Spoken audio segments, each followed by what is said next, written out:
get rid of drugs, you probably would start somewhere else. Although Venezuela's, they're bad actors for sure. But I believe much more the idea that you can't allow a nation like Venezuela to be a safe harbor for the worst countries in the world and have it so close to the United States. That's obviously something they're going to utilize, and that rot needs to be cleaned out. Yeah, you saw what happened during the mass immigration of Joe Biden, just opening the doors of our borders, and it all instigated down there. I was in Colombia not too long ago, and Colombia took in several million people from Venezuela that come across the border because they didn't want to go all the way to the United States. But they did make sure that all the prisoners, all the crooks, all the criminals that were run out of the prisons in Venezuela came all the way to the United States. We got a lot of people here, Rob. We got a lot of problems, but President Trump is going to clean this mess up, and Democrats just get out of the way and let a man do a job, a man's job. Is the right move to allow I guess the vice president of Maduro, a loyalist to Maduro, to run the country rather than this opposition party that they've got 70% of the vote? No, she's as big a criminal as Maduro. So at the end of the day, President Trump knows it's got to be cleaned up. I don't know how it's going to happen, but he'll make sure that there's a free and fair election and let the people of Venezuela pick their president. Yeah. That's what they did last time, but this dictator, Maduro, wouldn't leave. Yeah. So he said, hey, I'm staying here. I've got control. I've got control of the military. And when you control the military of any country, you control that country. And that especially is the case when you're involved in Central America. So we control her until there's an election, and then you're done with her. I got two more really quick. You mentioned Mexico and the cartels in Mexico and the damage that they do to this country. Do you think there's a possibility that at some point this administration goes to the Mexican government and says, we are going to clean your country, we're going to rid your country of these cartels, you're going to let us do it? Yeah, well, President Trump's tried to work with this new president, this lady down there in Mexico. Now, we, from my state of Alabama, they have confiscated companies that are American companies in Mexico in the last 2 years. They basically came in and said, you're out, we're taking over. So they're doing the same thing as Venezuela used to do, and this took total control. Now they're on our back door. President Trump is not going to put up with that. So we need a better relationship with Mexico, but when you have a cartel and a corrupt politicians like they have in Mexico, it's hard to have a good relationship with them. Thanks so much, Rob. Stay tuned. First Edition will be right back. More from the Newsmax newsroom straight ahead.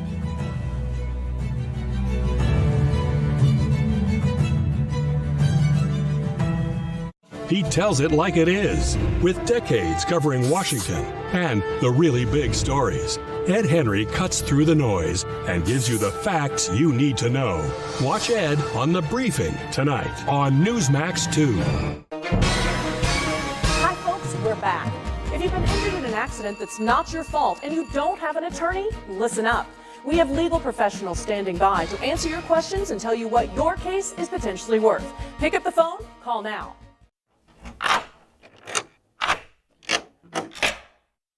I'm Jonathan Lawson. If you're 50 to 85, I have an important message about security. Write down the number on your screen so you can call when I finish. The lock I want to talk to you about isn't the one on your door. This is a lock for your life insurance, a rate lock that guarantees that once you're insured, your rate can never go up at any time for any reason. But be careful. Many policies you see do not have one. But you can get a lifetime rate lock from Colonial Penn. Call this number to learn more. This plan was designed with a rate lock for people on a fixed income who want life insurance that fits their budget and is simple to get. Coverage options start at $9.95 a month. Less than 35 cents a day. Act now, and your rate will be locked in for life. It will never increase, guaranteed. This is lifelong coverage that can never be canceled as long as you pay your premiums, guaranteed. And your acceptance is guaranteed, with no health questions. You cannot be turned down because of your health. Call for your information kit and read about this rate lock for yourself. You'll also get a free beneficiary planner. Both are free with no obligation. Don't miss out. Call for information, then decide. Read about the 30-day 100% money-back guarantee. Don't wait. Call this number now. Call now and you'll also get this free beneficiary planner. Use this valuable guide to record important information and your final wishes. And it's yours free just for calling. So don't wait. Call 1-800-355-9660. That's 1-800-355-9660. There's no risk or obligation. That number again is 1-800-355-9660. That's 1-800-355-9660. Call now.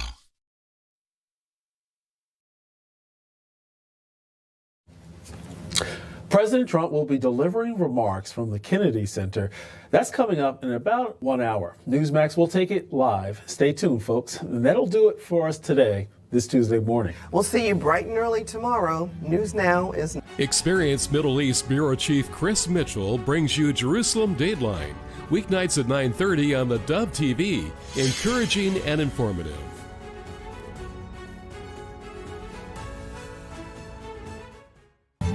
Good morning. You're tuned to the Dove, encouraging and informative, helping Oregon, Northern California, Idaho, and Nevada start the day with news and encouragement. This is Mornings on the Dove. And good morning to you. Welcome to the Dove Cabin. Yeah. And I just want you to know that, Scott, I know you're running the switcher this morning. Go to a single shot on me, could you, just for a moment? Can you hear me in there? There you go. Hey, wait a minute. Look what's above my head. What's over your shoulder there? Wait a minute. Those things, there's goggles, there's skis, and those are fat boards. Oh, okay. Yeah, man. I just want you to know, Jerry, you may think you are king of the mountain. Well, if I can't get my skis up on the hill, I'm glad somebody put them on the mantle here. There you go. Thank you very much. And a little snow in the background there this morning. Yeah. By the way, we are under a winter storm watch. We'll talk about that a little bit later on. Anyway, good morning to you.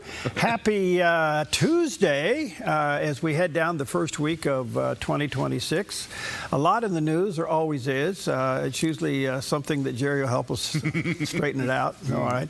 Anyway, good morning to you. What do you got, man? Well, you know, you're mentioning the weather. Yeah. January typically has some of the coldest days of the year. Yeah. So, Pam, are you watching? Yeah. I know you are. It's our day. It's National Cuddle Day. Oh. Yeah. Cuddle Up Day. That's right. I know a place you could do that. Where? Well, you can come to the Dove Cabin. Oh, yeah. Or you go to your own backyard. Yeah, there you go. But it is that day. Cuddle up and enjoy. Oh, your mic is muted, even though we can still hear you. Is it really? Yeah. Oh, wait a minute. Are you? Let's look. It says mute. There. Okay, let's say that again. Pam, it's our day. It's cuddle up. It's Cuddle Up Day. Some of the coldest weather of the year in January, and as Perry mentioned, we got this like front. Since when is 54 cuddle weather? Hey, 84 can be cuddle weather. Are you kidding me? Okay. Anyway, enjoy it. It's also National Technology Day. Oh. Do we need a day for technology? It seems like every day is Technology Day. You know, when you got techies running around. Oh, my gosh. And, of course, you know, everything is revolving these days around AI. Mm-hmm. So we have Technology Day. I wonder when we're going to get just straight out AI Day. Oh, it's coming. It's coming, yeah. So, in fact, and it's running a lot of places right now. Yeah. And a couple things to eat. We have shortbread. It's National Shortbread Day. Ooh. Shortbread is a traditional Scottish dessert typically made with 1 part white sugar, 2 parts butter, and 3 parts flour. It is the 1-2-3 recipe, and shortbread it's good. It's good, yeah. It's you know, it's just good. It's kind of that neutral. Yeah, you know, and it's just got enough butter in it where you can taste it. Yes, absolutely. So enjoy your shortbread before we move on to something a little healthier. It's National Bean Day. Bean. Green, red, kidney, lima, or soy. Just a few of the different kinds of beans recognized on this National Bean Day. Not only are beans an exceptionally healthy meal and snack choice, but they supply an excellent source of fiber. They're low in fat and high in complex carbohydrates, folate, and iron as well. And they are ancient. People have been eating beans since forever. Well, over 7,000 years. People so you like the mixed bean salad? Oh, I love mixed bean salad. 3-bean salad. At Costco. Yeah, 3-bean salad. Yes, or if you want to throw in a 4th bean, I'll take that too. But yeah, I love it. I like green beans, and I like beans that you would get in like, I'm trying to think of like a hash, with. Oh yeah. Like a what's the word I'm looking for? Like a hot bean and meat. Like a chili? Chili. There you go. I'll do chili and cornbread. Okay. Yes. All the other beans? Yeah, no. You can have them. How about Boston baked beans? That's what gave Boston its nickname, Beantown. Boston baked beans. They're a little sweeter, aren't they? Yeah, okay, those are okay. The bush beans are okay. Mm-hmm. But all those other things that come in the 3-bean salad, okay, you can have them. Well, it is bean day. Even if you have to pick it out of your 3-bean salad, enjoy. Like getting McNuts, and you pick the ones you want out of the McNuts. Yeah, or like when you open up a box of chocolates. Mm-hmm. What are you gonna? I know which ones to go for. Okay, yeah. And I move around the ones that have a little bite taken out of it. Okay. And put back. All right. So that's all I got. That's all you got? Beans. Woo! Speaking of mixed, here he is, mixed up. A look at our weather from Grange Co-op. With another system moving over the top of our region, today in northern Oregon and southern Washington, rain with gusty winds and daytime highs in the mid-40s for Vancouver, Portland, Wilsonville, and McMinnville. Continuing rainy and breezy as we move down the Willamette Valley with daytime high temperatures near 46 for Salem, Albany, and Corvallis, and near 47 in Eugene, with lows tonight in the upper 30s. In central Oregon, patchy freezing fog around Prineville, then mostly cloudy and near 47. A chance of rain and snow in near 43 in Bend, and a chance of snow in 39 in Sun River. In Boise, Idaho, a chance of rain in low 50s. Mostly cloudy along the Oregon coast with daytime high temperatures in the low 50s for Coos Bay, Port Orford, and Brookings. A chance of showers in Crescent City, California with a high near 53. In southern Oregon, cloudy, then a chance of late afternoon rain with highs near 45 for Grants Pass, Medford, and Ashland. A chance of rain and snow in the Klamath Basin with daytime highs in the low to mid 40s. Into northern California, mostly cloudy with a high near 47 in Wairika. A chance of rain with patchy fog, otherwise mostly cloudy with daytime highs in the low 50s for Redding and mid 50s for Chico and Sacramento. In the Bay Area, patchy morning fog, then clearing to partly sunny in mid-50s for Santa Rosa and Napa. Partly sunny in San Francisco and a high near 58. And today in San Jose, mostly sunny and low 60s. It's a snapshot of your Tuesday weather from Grange Co-op. Well, Jerry, you got to be pretty happy with that shot. Oh, man, I'll say. And more coming. Yeah. In fact, they say the crest of the winter warning will be later today and tonight. Yeah. So Mount Ashland's got a lot of snow, and we'll get some numbers for you, but that's a nice, you can tell that it's real. Look at the parking lot. Absolutely. Those trees are crusted. It looks fantastic. Yeah. A little bit more, and we'll be ready to go. All right. Well, it is the new year, and, with the new year come New Year's resolutions. And we're still within day 17, so most resolutions are intact because most people only go 17 days. But with the new year upon us, Johnny Erickson Tata is making a resolution, and she's inviting you to join her. Happy New Year, friend. And with a new season, my husband Ken and I, we're going to dive into the book of Genesis. As together, he and I read through the Bible for another year. We love learning about this amazing story of God's redemption because after sin enters the world in the 3rd chapter of Genesis, God has to start redeeming his people. And that same story carries all the way into the book of Revelation when Christ finally returns. God's redemptive plan is fascinating, and it's why Ken and I love reading through the Bible chronologically, because we see how God rescues his people from their sin time and again. And you know what? God's going to be doing the exact same thing for us, for Ken and me, throughout this year. So would you join my husband and me and read your Bible through in 2026? All right. All the way through. Well, you got to be pretty intentional about that, and do that. So, all right. Good morning to you. Happy Tuesday. Let's take a look at some of the top stories. And of course, the fallout from what happened in Venezuela is, stick around. You're going to get another point of view within 30 seconds. You know? Yes. But there was another story that kind of broke, and that has to do with the mess up in Minnesota, and that is the Minnesotan, is that right? Minnesotas, we'll go with that. Okay. U.S. Senator Amy Klobuchar, she, has a lot of scandals behind her campaign. She is toying with the idea of running for governor of Minnesota because Governor Walz announced yesterday he's not going to run again. You're right. With the idea, now this is all on the table for speculation. Okay. But apparently they met over the weekend. He drops out of the race. Okay. She's giving indication she may run for his seat. And she's very connected to the problem. She's all for the Somalian community and all that stuff. With the idea in mind that if she wins the governorship, then she would turn around and appoint him into her Senate seat. Well, Democrat cronyism is just amazing. Can you look back at the election cycle? Do they appoint people? Look at who is our presidential candidate? What's her name? Oh, Harris. Yeah, Kamala. Yeah, what primaries did she go through? This appointment issue, this is pretty amazing. Well, listen, heads up in Oregon. Why? Because they finally passed the law about the governor being able to appoint somebody in the case of an absence. Now, you got to understand one thing about Democrats. They just work the system better than Republicans do when it comes to cronyism. Yes. And this is total cronyism across the board.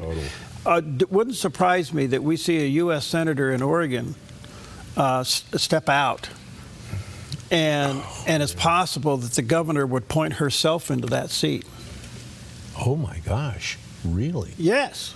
I mean, this is cronyism. Wow. Why do people don't run until don't run out their term? They always quit before their term so that the Democrat Party that's in control can appoint a successor and they instantly become an incumbent. Okay? Look in California. That's all that's ever happened down there. Yes. So anyway, we'll see what happens. It's just shows you how dirty politics is. Okay.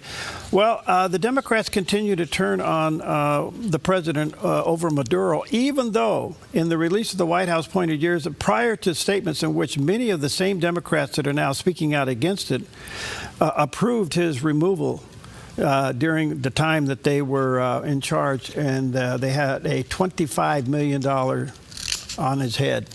Right. They put a $25 million bounty on his head. He was indicted in a district in New York.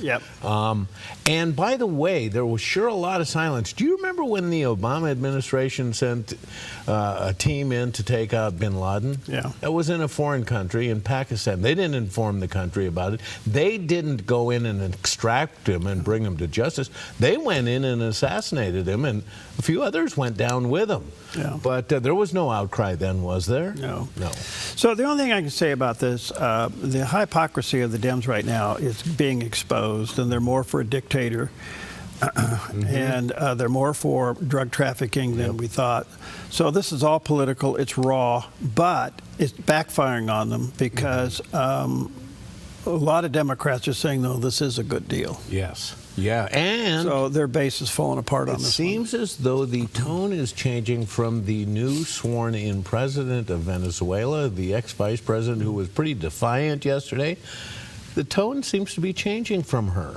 Well, that's my next story. Oh, I'm glad to hear it. Venezuela's parliament swore in Delcy Rodriguez yesterday as the interim president, 2 days after, as Maduro took a trip over to New York on vacation, I guess.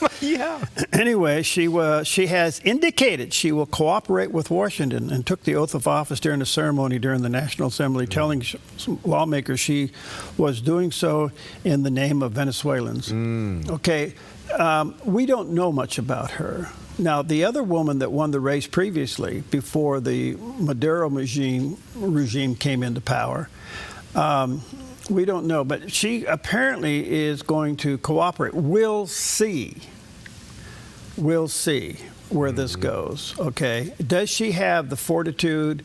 Does she have the acumen to do this? Right, right. I don't know anything about her, so we'll see what happens. But she's indicated right now she will work with Washington. What does that mean?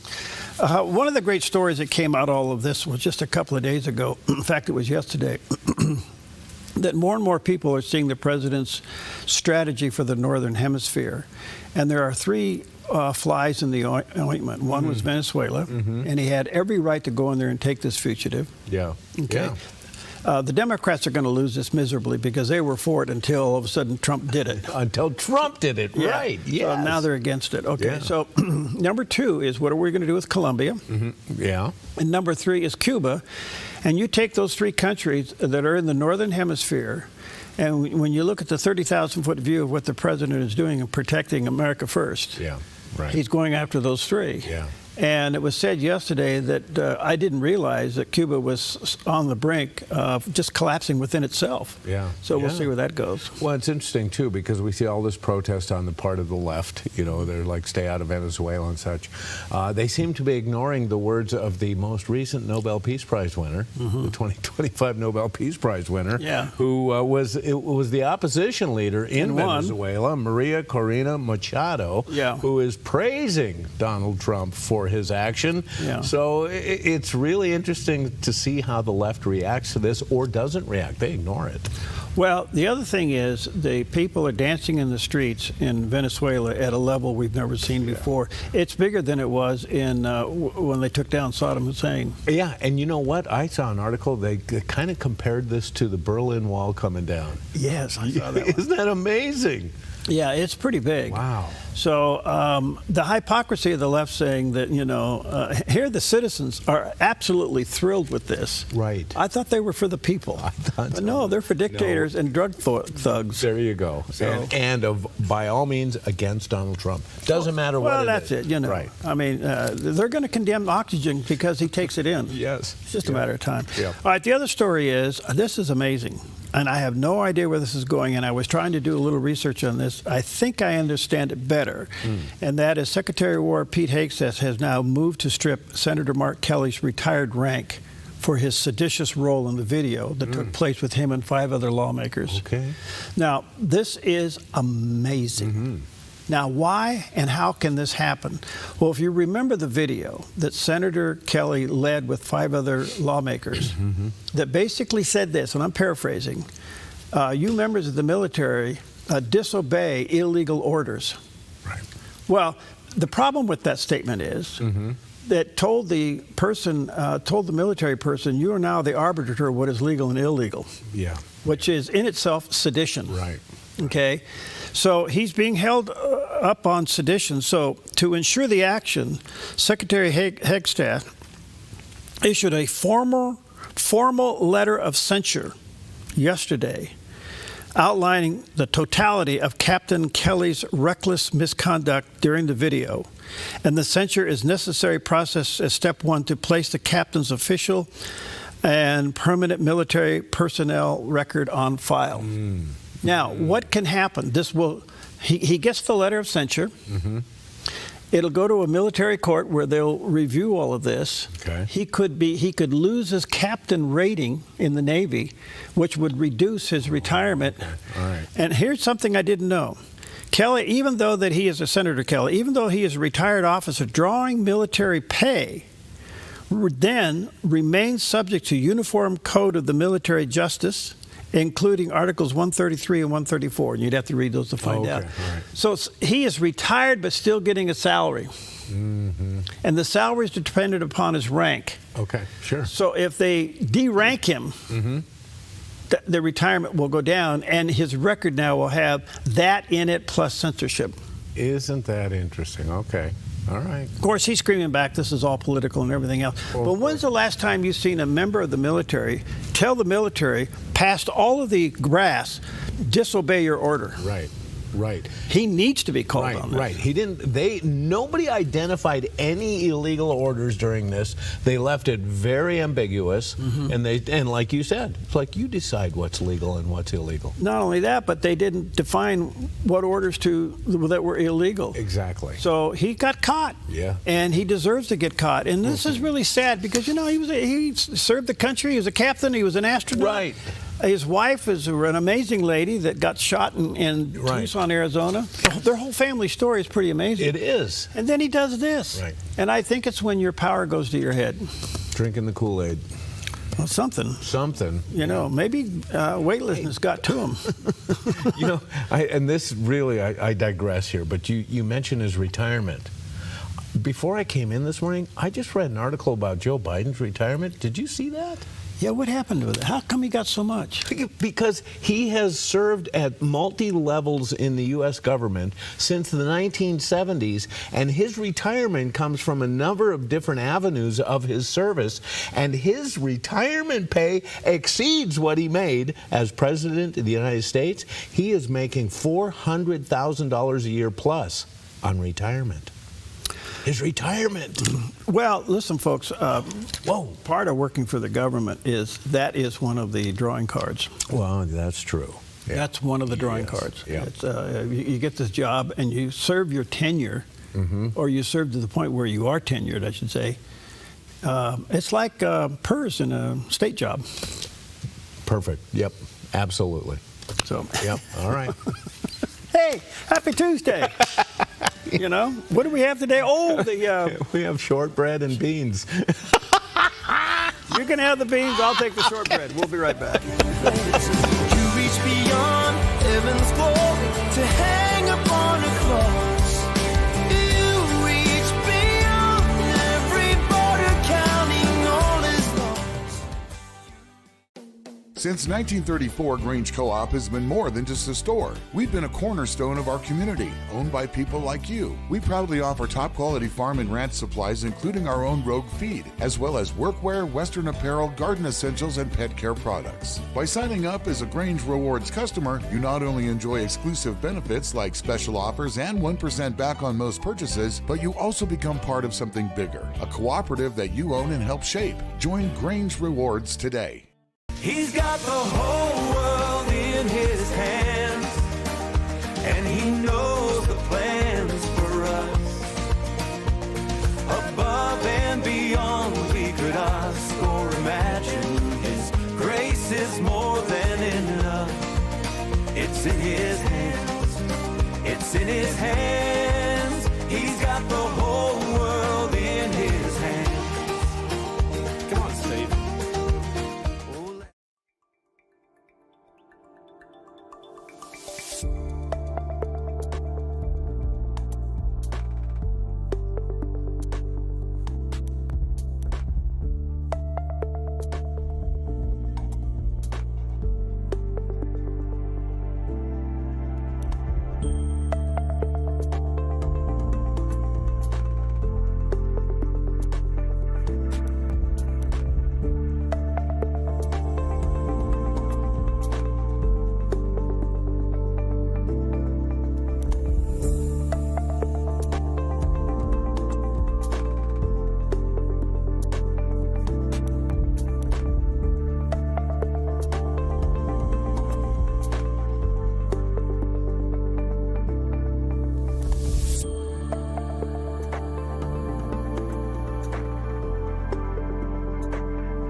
All right, welcome back. 22 minutes past the hour. Really, the news, original news today is the weather. The National Weather Service has issued a winter storm warning for the Cascades and the foothills in southern Washington and in central and northern Oregon. It started yesterday, and it'll go through until late tomorrow. And they're saying heavy snow in some areas, and it's calling for heavy snow 30 inches and above 2,500 feet. So the snow level is coming down. This is wonderful. I'm looking at my my little weather app here, and I'm looking at Mount Ashland. It's snow, snow, snow. It's going to be good. So the only thing I can say is we're now where we should have been maybe in November and December. But drive carefully. Make sure you have the Dove pack in your car. Yeah, and the Dove pack is? The Dove devotional. Okay. All right. You have something to read. Some peanut butter and crackers. Okay. A blanket and water.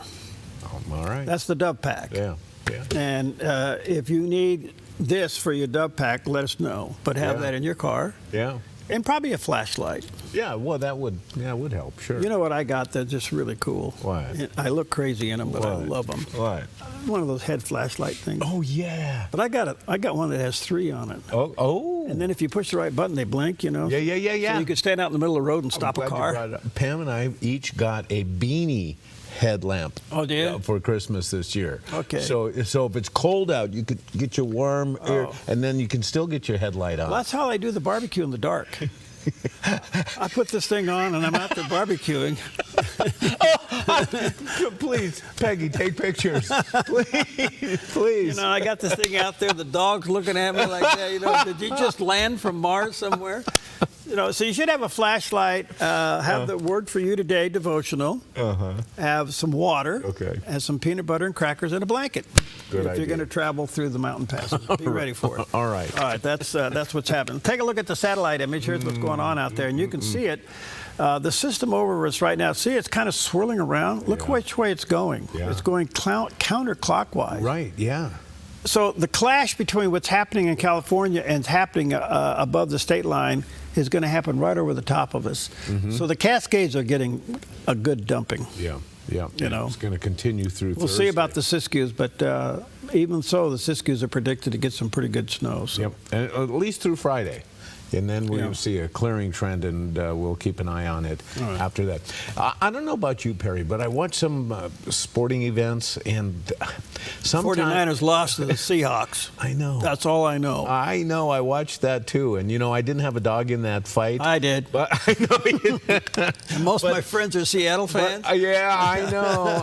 And you know, it's here we're kind of in a weird area because you're on the cusp of both areas. So I know Seattle fans and I know 49ers fans, and it's easy to stay in the middle. I do like some individual players on both teams, but it was an interesting game to watch. But what really gets in my way, Perry, when I watch a game is when you let social issue or social justice issues come onto the field. It drives me nuts. And in fact, to the point where I'll sometimes turn it off. I haven't returned to the NBA since all that garbage that they had to print on the floors and all the BLM stuff, and I'm not talking about Bureau of Land Management. But anyway, Rob Finnerty from Newsmax applauds the NFL's decision to embrace patriotism on the league's sidelines. Let's listen.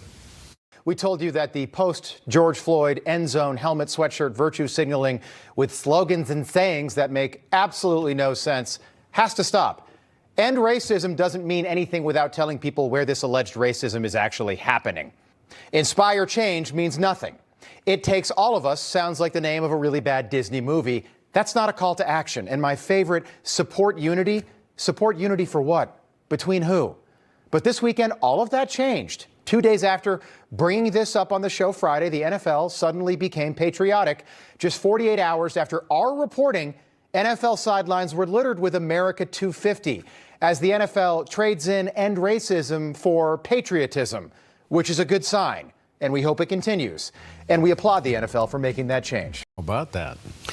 Well, listen, patriotism is safe. All the other stuff ought to be, anything that's politically motivated ought to be just thrown out. Yeah. And the left tried to politicize patriotism. Right. Okay, and it's not working. Right. It's not working. Yeah. But to your point, I'm like you. I get so sick of it. Oh. And you know what's going to be interesting? Will Turning Point be able to outperform a halftime show against the NFL for the Super Bowl? That is going to be interesting. Yes. Yeah, we'll see. We'll see what happens. Yeah. They have the power and the means to pull it off. Right. And it could be the greatest slap the NFL's ever seen. Yeah, yeah. Because they've done the halftime shows. They might as well, why aren't we rating them as R? Mm-hmm. Yeah, right. Yeah, I don't want to see a Bad Bunny. You know, or wardrobe malfunction. Wardrobe. We still remember that, don't we? I mean, out of this stuff, it just gets crazy. I mean, out of this, we got, climate change. Well, yeah, right. Progressive. I mean, right. Yeah. When the global warming didn't work, we had to change the term. Yeah. Right. So wardrobe malfunction. Well, I like that. Yeah. You know. So who do you sue on a wardrobe malfunction? No, I don't know. So if you put something on and it fails, does it come under warranty and you can sue the manufacturer? I mean, that's just crazy. This is touchy area here. Okay, well, we're malfunctioning about as bad as it can happen, so we're going to take a malfunction break. We'll be right back. And no matter what you've done, there will come a time when you can make it on your own. And if you're out of desperation, know you're not the only one. The Lennox iComfort S30 thermostat can sense changes in your environment. It even knows when you come and go. So now your home's most important system is also the smartest. Metal Masters can give you the smartest home comfort system available. It knows when you're away and adjusts when allergens and humidity get uncomfortable. Trust Metal Masters to provide perfect air for your family. Lennox. Air is life. Make it perfect.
Finding that next great series to binge watch is fun, but your neck, shoulders, and body don't count that as me time. Hi, I'm Tamara Miller, owner of Organic Element Spa, and I invite you to put down the remote, get off the couch, and schedule yourself some real me or we time with your favorite service, like one of our many massages, couples massages, or facials. Your health, safety, and comfort are always top priority with us at Organic Element Spa. We can't wait to see you. Book your appointment today.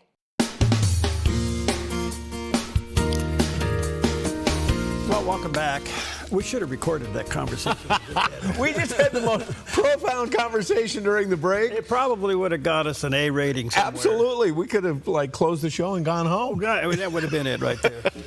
But the point being is this, the president is getting a lot of things done that only Republicans talked about doing. Yeah. Yeah. And I understand why people don't like him. I mean, his personality is about as raw as he can get. Yeah. And his demeanor and everything else and his ego is bigger than Texas. And I get all that. Okay. But at the end of the day, he's been the most consequential guy that we've ever seen. So when you look at the hemisphere, you have the picking of Maduro was ripe. It was low-hanging fruit because there was already an indictment against him. Okay. And he wasn't duly elected. So now you got Colombia. I don't know what's going to happen to Colombia. Colombia is about as full of thugs as much as Venezuela is. Yes. Okay. Yeah. But if he can stop the drug flow coming up from Colombia and Venezuela up through Central America, through Honduras, and all the way up through Mexico, he has protected the United States from that war, the drug war, unlike anything we've ever seen. Cuba is about ready to fall. Yep. And in the last week and a half, the uprise in Iran has been absolutely staggering. Oh, yeah. And it primarily is a result of him bombing the nukes and weakening their economy. Yeah. They're out of water, they're out of money, and the regime has been heavily damaged. Gaza is falling apart, and all of the Hamas people over there are not getting the support from Iran like they used to. Did you see what the Iranian government is going to do in the form of government kickbacks to the people? Yeah. Now they're trying to buy favor. Yeah, but you know how much it equals to? $7 per person. They're giving money to the, but they only have enough to give $7 per person to help ease their household needs. Yeah. Oh my good, they are ripe for plucking. It's falling apart, and it could be that the citizen uprising now, even though there's been threats and pushback, it's not going away. Right. They may have crossed the point where this could work. We'll see what happens. So the reason I bring all that up, that's the top story with CBN Newswatch this morning. This is CBN Newswatch. It is Tuesday, the 6th day of January. I want to begin this half hour in the Middle East, where the growing unrest and protest inside Iran is raising urgent questions about the Islamic regime's future and what it could mean for other countries throughout the region. CBN's Joshua Swanson brings us the story. He's reporting from Jerusalem. According to new intelligence reports, Iran's supreme leader Ayatollah Ali Khamenei has a plan to leave Tehran if his regime collapses. The 86-year-old cleric would go to Moscow with his family and inner circle if security forces fail to crush the expanding protests. The report comes as demonstrations continue to spread nationwide, marked by increasingly open defiance of the Islamic Republic. Speaking with CBN News Middle East Bureau Chief Chris Mitchell, global terrorism expert Dr. Amir Hamidi emphasized that what is unfolding now is not just another wave of unrest, but possibly a historic moment for the people of Iran. Chris, what we are witnessing right now is not an isolated event. It is a turning point, I think, and this is a nationwide demand to end the Islamic Republic after 47 years of repression, and Iranians are chanting no to Gaza, no to Lebanon. I give my life for Iran, along with the death to the dictators, death to the Khamenei. This is a year that I do strongly believe that the Islamic Republic will be toppled. As pressure mounts, Tehran is lashing out at Israel. The foreign ministry is accusing Israeli leaders of stirring unrest. Actions or statements by the Prime Minister of the Zionist regime, as well as by certain radical U.S. officials regarding Iran's internal affairs, are nothing but incitement to violence and killing in the language of international norms. President Donald Trump signaled that the United States is closely monitoring the situation, underscoring that Tehran could face serious consequences if the regime moves to violently suppress the demonstrators. We're watching it very closely. If they start killing people like they have in the past, I think they're going to get hit very hard. Meanwhile, Israeli officials say Iran's partnership with Venezuela has been used to extend its destabilizing reach far beyond the Middle East. Now, the foreign ministry has actually said that Venezuela has destabilized the region there, serving as a base for Hezbollah terror operatives and hosting Iranian weapons production facilities. U.S. forces reportedly attacked Hezbollah targets in the strike that captured Venezuelan dictator Nicolas Maduro Saturday, and the Trump administration has proclaimed it will no longer tolerate an Iran-Hezbollah presence there. Against that backdrop, Israel carried out airstrikes on Hezbollah and Hamas targets in southern and eastern Lebanon, continuing to confront Iranian-backed threats. Joshua Swanson, CBN News, Jerusalem. Here at home, Venezuela's leader Nicolas Maduro and his wife pled not guilty inside a New York City federal courtroom on Monday. This follows their stunning capture over the weekend by U.S. forces. The White House defending the military option and explaining more on what is next for Venezuela. CBN's Wendy Griffith has our story. U.S. lawmakers responded along party lines last night after military and administration leaders briefed Congress on the operation that captured Venezuelan dictator Nicolas Maduro. Their plan for the U.S. running Venezuela is vague, based on wishful thinking, and unsatisfying. When the United States engages in this kind of regime change and so-called nation building, it always ends up hurting the United States. We don't expect troops on the ground. We don't expect direct involvement in any other way beyond just coercing the interim government to get that going. Earlier Monday in a New York courtroom, a defiant Nicolas Maduro and his wife, Celia Flores, pled not guilty to federal drug charges. Prosecutors say the ousted Venezuelan dictator and his wife worked together to traffic cocaine, allegedly used the government to hand out passports to drug dealers, and were involved in murders and kidnapping. Asked for a plea to the charges, Maduro told the judge, "I am innocent. I am not guilty. I am a decent man. I am still president of my country." In her plea, Flores said, "Not guilty, completely innocent." U.S. Ambassador to the United Nations Mike Waltz defended Maduro's capture, saying there is no war against Venezuela or its people. We are not occupying a country. This is the Western Hemisphere. This is where we live.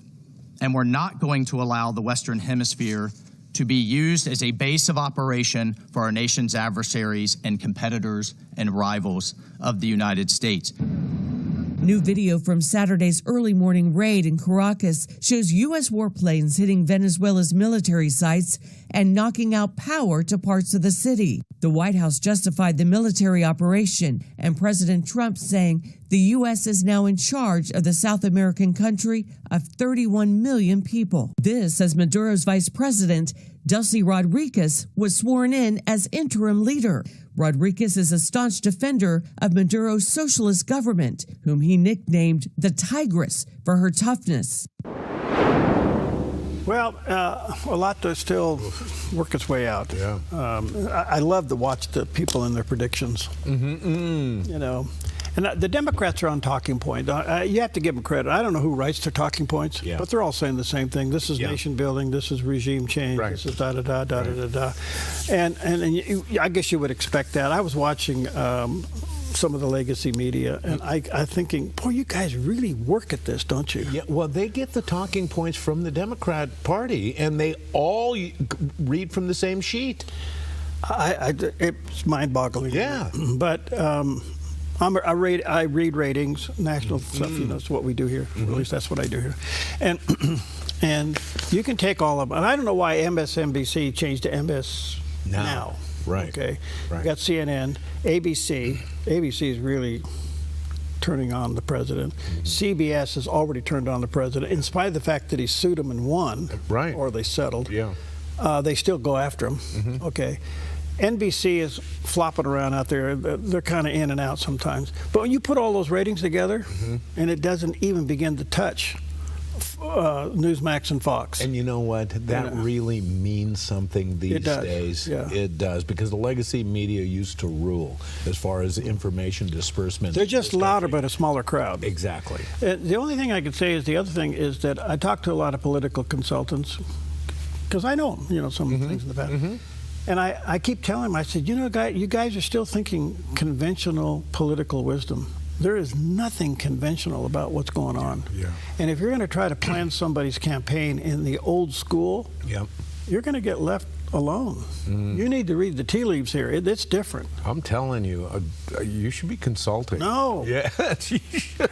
But I don't want you to do it. But you're right on track. They're not looking at the big picture here. And so they're trying to figure out old conventional wisdom. Oh, this points and those points and this and that. And you got to look at this and that. It's all emotions. Yeah. Yes. It's all emotions. And so we got to look at it. All right, 19 minutes before the hour. What does that mean? Jerry, doing the weather, which you're talking about emotions.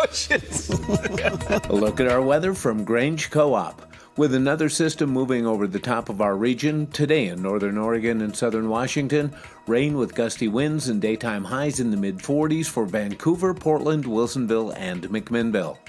Continuing rainy and breezy as we move down the Willamette Valley with daytime high temperatures near 46 for Salem, Albany, and Corvallis, and near 47 in Eugene, with lows tonight in the upper 30s.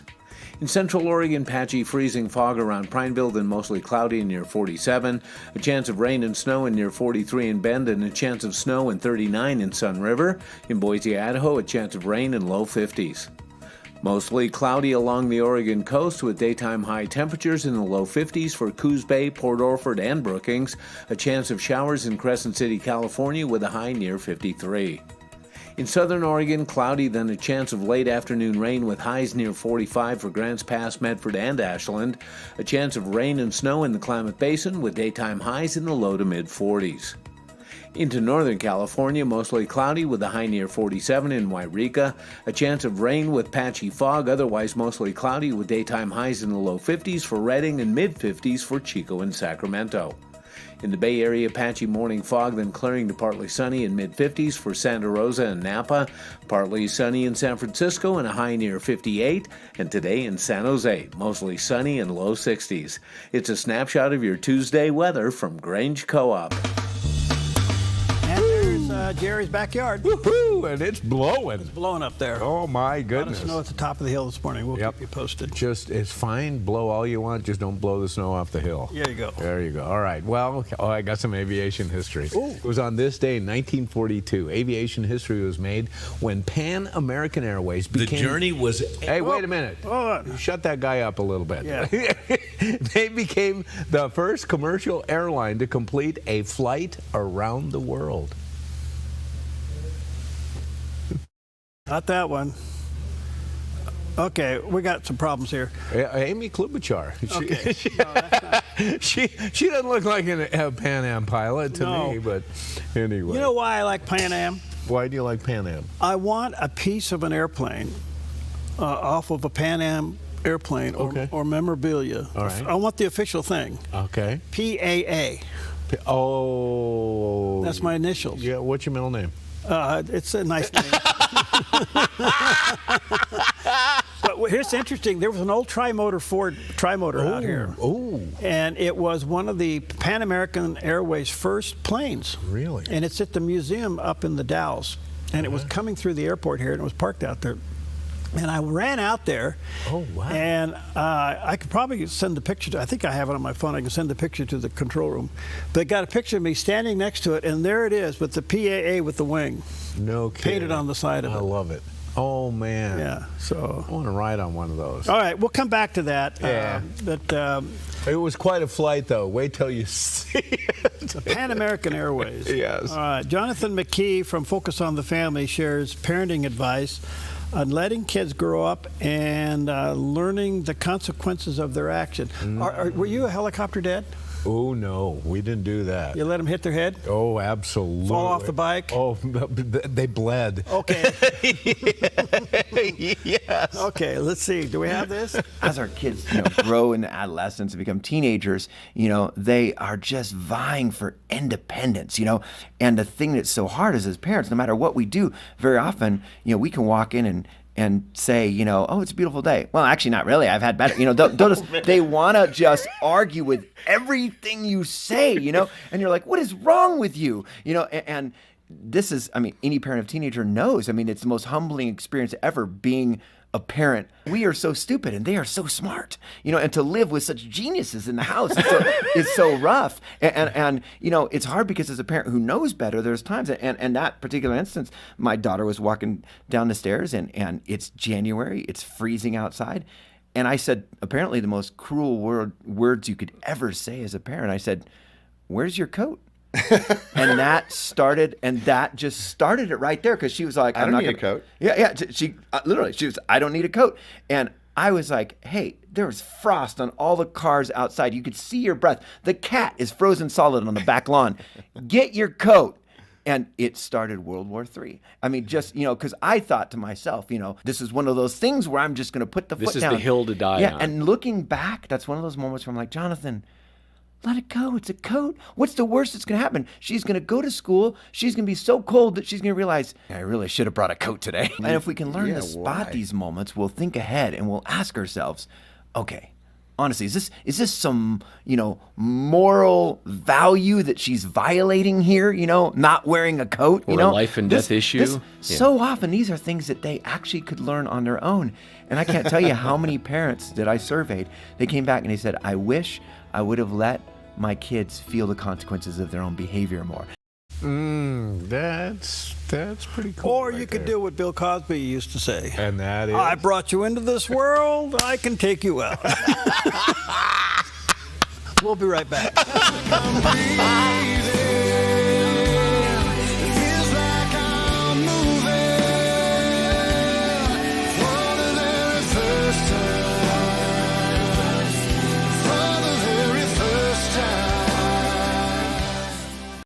It's It's a turbulent time. Our values are under attack and being challenged with so much coming at us every day.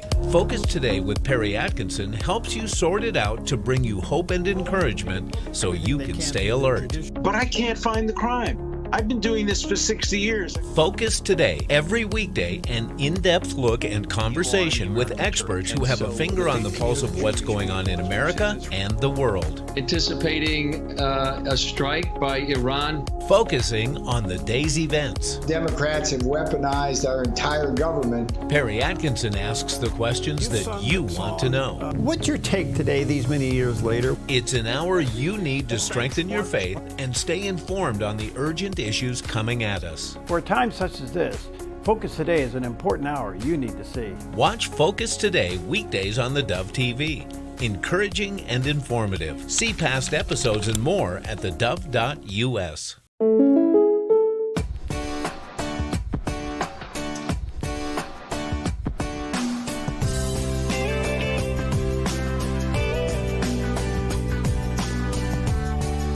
Combining your home and auto insurance could save you time and money.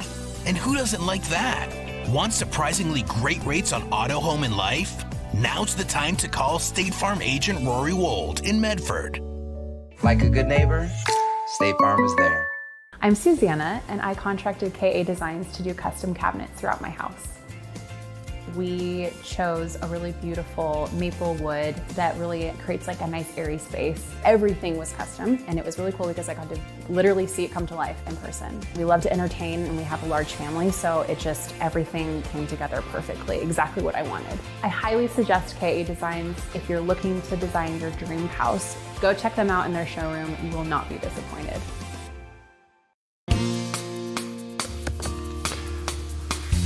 Okay, welcome back. Yesterday was interesting. I had Nan Su on. He's an interesting guy. He is the chief investigating journalist for Epoch Times. Mm-hmm. And he's from China. He got out of China in 1989. And he knows China like he knows China. Yeah. I mean, he really knows the CCP and all that's going on in there. Mm-hmm. And I asked him to discuss the crises in Venezuela and how the oil reserves in Venezuela may impact China. And here's what he had to say. I do not think the oil part is going to impact a lot on China. China imported a lot of oils, probably less than 10%. Probably 5-6% from Venezuela. But however, you look at the geographical location of Venezuela. It's on the west side of Colombia, and then it's on the northwest side of Brazil. Now that serve as a big warning to the nations on the American continent that gave them a warning that if you go too close to the CCP, that's not American interest. That's not where American interest is. It's very important. China right now, China's Belt and Road Initiative is building a cross-continental railroad that's crossing entire American continent from Brazil to Peru, connecting Pacific Ocean and Atlantic Ocean. That's a lot of work there. And then, China, instead of doing what it promised to President Trump and Biden, buying the American farm products, they are buying from, South American countries. And those things are, it's a long-term goal, but short term, it's very important first to take care of these cartel government issues. So he sees the global strategy. Do you remember it was quite some time ago when the president said we want to take back Panama Canal? Yes. Now, if you understand how he does things, you can kind of put up with all the other nonsense that goes with it, because it gets wrapped up in his personality. Yeah. But what he did was he neutralized the Panama Canal, where he basically has intimidation control of it. The rates have fallen through. They can regulate who's going through there, and they don't have the wherewithal to stand up for themselves. But so he's got them. So he's got that part of the hemisphere under control, not completely, but enough to where it's he's influenced it. Yeah. You get below that now, then you have Colombia and Venezuela and the oil shipping over to the Pacific side of things. He's really putting the squeeze on China. Seems to be, in a roundabout way. So that's big global international politics. And you know the thing too, you mentioned all you smart guys will write me a letter and tell me how wrong I am. That's fine. That's good. Well, that's what makes the world go round. Yeah, if you want to come on the show and explain your position. Exactly. Yeah, come on. Look, I'm not. We're not the right answer. We're just an opinion, and we're just observing what's going on. Yeah. And you brought up. You want to be wrong? Believe the other guy. Just kidding. Well, you mentioned the Panama and the Panama Canal equation. I think going into that, a lot of us were in the dark about how heavily influenced that area is by China. China had controlled the western side. And was controlling what ships were going through and paying these rates. Right. And so the only thing I can say is that he neutralized that. And I don't know if Panama is still on the table for acquisition. Yeah. Like Greenland is. Well, it's funny you mentioned that because there's still Greenland's still in the news right now. I can't help but think before he leaves office, there's a real attempt to get that. Yeah, I would think so. And I don't think many of us realize the strategic value of Greenland, but the president certainly does, and something's going on there. If you got Greenland, and what if, for those of us who were alive during the Bay of Pigs? Oh, goodness. If Cuba fell? And Cuba fell? Oh, my gosh. Oh, yes. We've never had somebody that saw it globally like that. Right. That wants to protect the hemisphere in which we exist. Yeah. Yeah. It's pretty remarkable. Well, and the Cuba thing that's been like a thorn in our side almost our entire life. Yeah, and by the way, we have the word for you today being delivered on bicycles in Cuba. Really? In fact, it's being printed in Cuba on cheap paper. What? Bound in there and put on bicycles and delivered to people way out in the boonies, so to speak. And this is the only fresh Christian material that some pastors get. Wow. Wow. And we're working with them now on Bibles. Oh, but wouldn't it be interesting? And they're still driving 57 Chevys down there. Of course, and they're well maintained. And they're well maintained. Yes. So, I don't know. All right. We'll see what happens. Let's do this quick. We have another rescue story. This time, the rescuer is choosing to remain anonymous. A frightening crash on New Year's Day in the Houston area ended with an incredible act of heroism. A 22-year-old mother and her 8-month-old baby are recovering after their minivan plunged into Dickinson Bayou Thursday night. Authorities say the driver hit a curb on a bridge, lost control, crossed several lanes of traffic, and plunged into the water. What happened next made all the difference. Police say a homeless man who lives near the bayou witnessed the crash. Without hesitation, he grabbed his canoe, paddled out to the submerged vehicle, and rescued both the mother and her baby, getting them safely to shore just as officers arrived.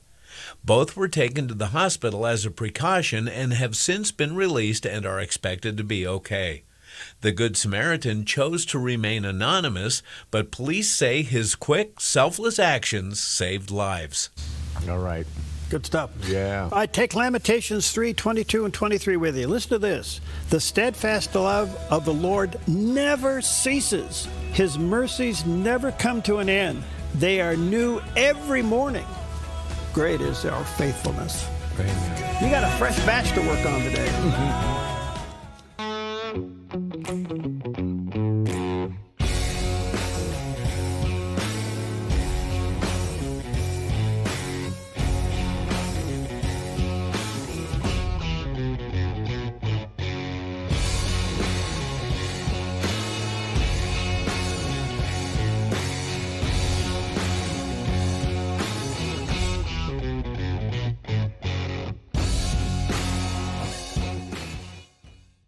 At Rogue Hearing in Phoenix, we help you hear life again, clearly and comfortably. From expert hearing tests to custom aids and more, the team at Rogue Hearing delivers care you can trust. Rogue Hearing in Phoenix at the shops at Exit 24. Personalized hearing care right here at home.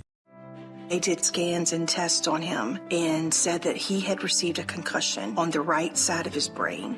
While we were in the emergency room, he started having a stuttering problem. He just got to where he wouldn't talk anymore. Mitchell gradually went into deep depression. I began to pray, and I began to beg God, Lord, I can't deal with this any longer. Tuesday on the 700 Club, right here on the Dove TV. A ministry moment on the Dove. Greed is that insatiable desire for more. It's an insatiable desire that ultimately and ironically leads to our destruction.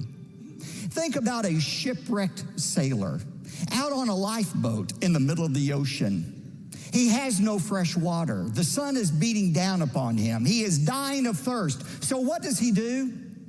After a while, he succumbs to temptation. He is surrounded by water. The only problem is it's salt water. And he starts to drink the salt water to satisfy his thirst. But the more he drinks that salt water, the more it increases his thirst. And he drinks more and more. And ironically, the salt in that salt water actually causes dehydration and ultimately death. Now, that's exactly what greed does. Greed is that insatiable desire for more, but as we get more and more, it only increases our thirst and ultimately destroys us. Beware of every form of greed. And Jesus adds this word, for not even when one has an abundance does his life consist of his possessions. A ministry moment on the Dove. You're watching the Dove TV, encouraging and informative for San Francisco and the Bay Area. Seen on KURK3 and these Dove TV affiliates. Good morning. You're tuned to the Dove, encouraging and informative, helping Oregon, Northern California, Idaho, and Nevada start the day with news and encouragement. This is Mornings on the Dove. Well, good morning to you and happy Tuesday. Welcome to Mornings on the Dove right here, day 2 at the Dove Cabin. Yeah. And Scott, I want you to go to the single shot on me just for a moment. Yeah. And look at that, Jerry, that's on the mantle behind me. Big fat boards, big fat powder skis. There's a goggle up there on top of the mantle of the fireplace. It's just teasing me. What do you think? I love it. You have fat boards? Oh, I do. You Yeah. do? Yeah. Were you wearing fat? I was on fat boards. Yeah. It's funny you should mention when you that. broke your leg? Yes, I was. They were skiing really good too. Okay, by well, the way. if you look behind there, a little snow in the hills, the trees are moving. We are now in a winter storm watch. We'll talk more about that coming up in a few moments. Well, Anyway, like you said, we're all cozy in our cabin. right here with at the the Dove fire Cabin. going. The fire's going. This is too good. There's a man. couple of dogs running around here. Oh, no, those are people. So. Anyway, good morning to you. Happy Tuesday. First Tuesday of the new year, I guess we can put it that way. Yeah. Good morning to you. A lot in the news. There always is since the changes in Venezuela. Maduro went to court, he and his wife. They both pleaded not guilty, which I guess you kind of expected that. Yeah. They may see a decision before President Trump leaves office. But there's also a probability they may not. Yeah, that could be. Now, there is one more time where they could go for a quick trial, but it's not until after the March gathering. All right. So I don't know if they want to do that. They have to waive that or So not. legal representation for Maduro. Yeah. Does he get a court-appointed lawyer? He's got a lot of money. He can afford good attorneys. Won't it be interesting to see who he gets? Now, you bring up a good point since we're on this just quickly. Okay. They don't know if he can get his money out of Venezuela to pay an attorney. Really? And they're saying if you can get any of your money out, get it all out and pay the lawyer in advance because you're going to run out of money for this case. No doubt. No doubt. Wow. But if he gets a public appointed attorney, You may get somebody just right out of law school. Right. Well, maybe somebody will put a GoFundMe account. Oh, well, there you go. Oh, hey, you know what?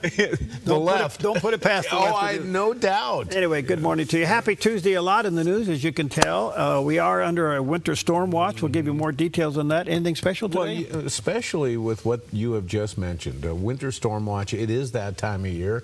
And, of course, it's what we look for and what we need. January typically has some of the coldest days of the year and a lot of snowfall in those locations. So, but what better way to stay warmed up and reap the health benefits of cuddling with that significant person in your life? Oh, you hearing me, Pam? Oh, it's Cuddle Up Day.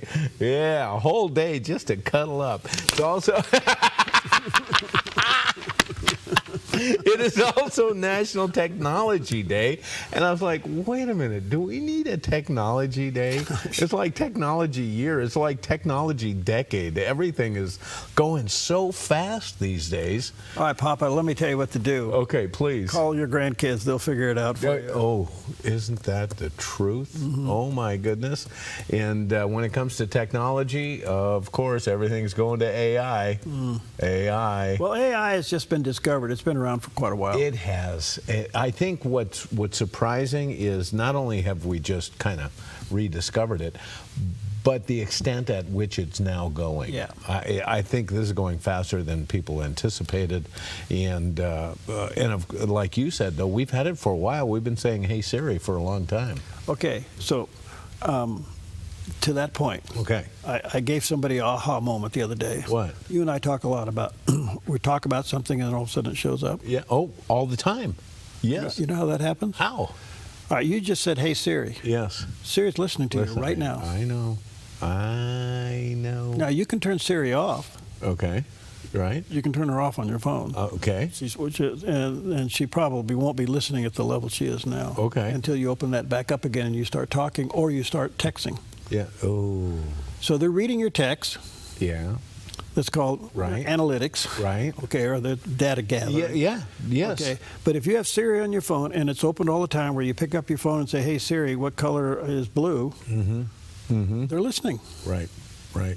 Oh, I'm telling you, it's amazing the things that get pushed towards you after you, well, say you make a purchase of something significant in your life, and all of a sudden all the accessories are on sale and coming at you. It's like, are you kidding me? Well, we're on this for a quick second, but okay. I just came through another class on this, what's happening. Okay. There's this term called optimizing your posting. Okay. And the big companies are no longer doing it because now, instead of optimizing your posting, they're harvesting your data so they can optimize their own. Oh.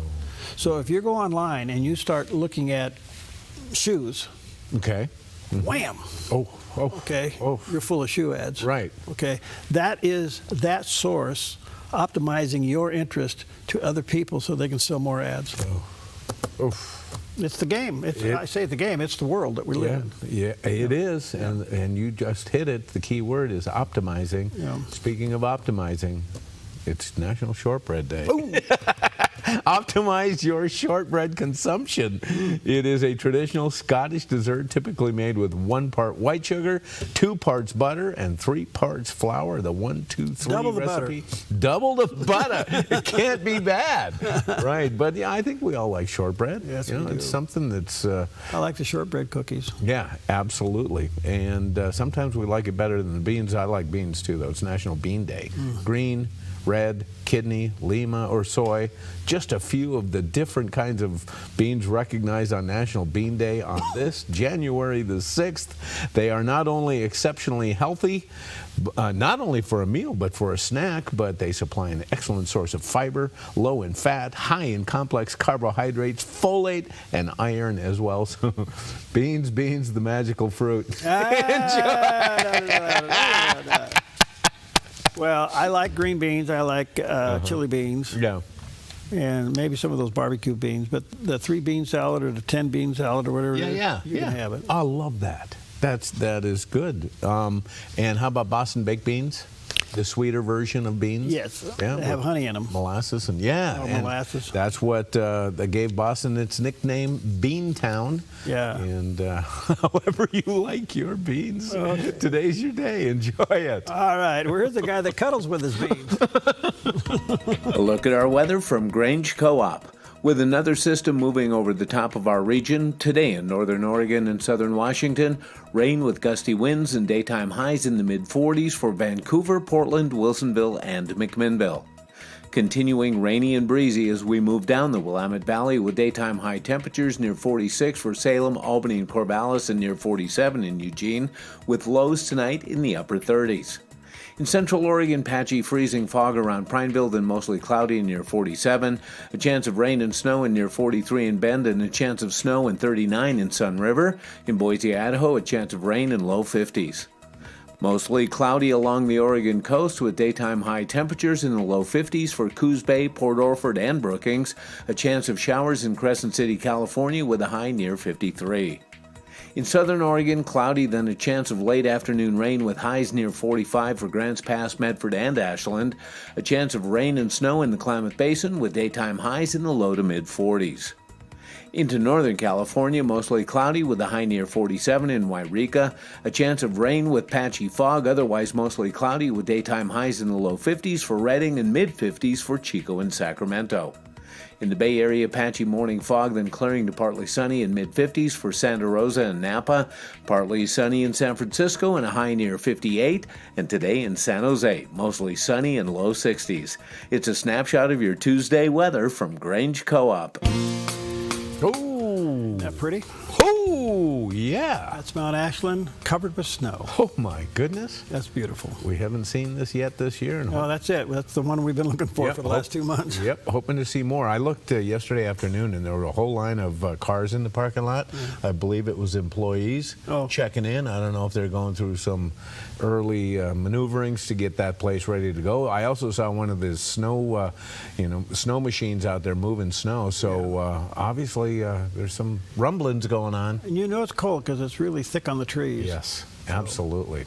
Good. Well, it is the new year, and with that come, for a lot of people, resolutions. Well, Johnny Erickson Tada is making a resolution, and she's inviting you to join her. The new year is upon us, and people are already making resolutions. You commit to stick your chest out, pull in your belt, and you resolve to change. Change your diet, exercise routine, change your weight, whatever. But you know how that usually goes. By February, you've slipped back into the old routine. Resolutions for the new year aren't always profitable, but one resolution is. And listen to what the Apostle Paul writes in 1 Corinthians chapter 2, quote, I resolve to know nothing except Jesus Christ and Him crucified. Friend, that is one resolution that's worth keeping all throughout the new year.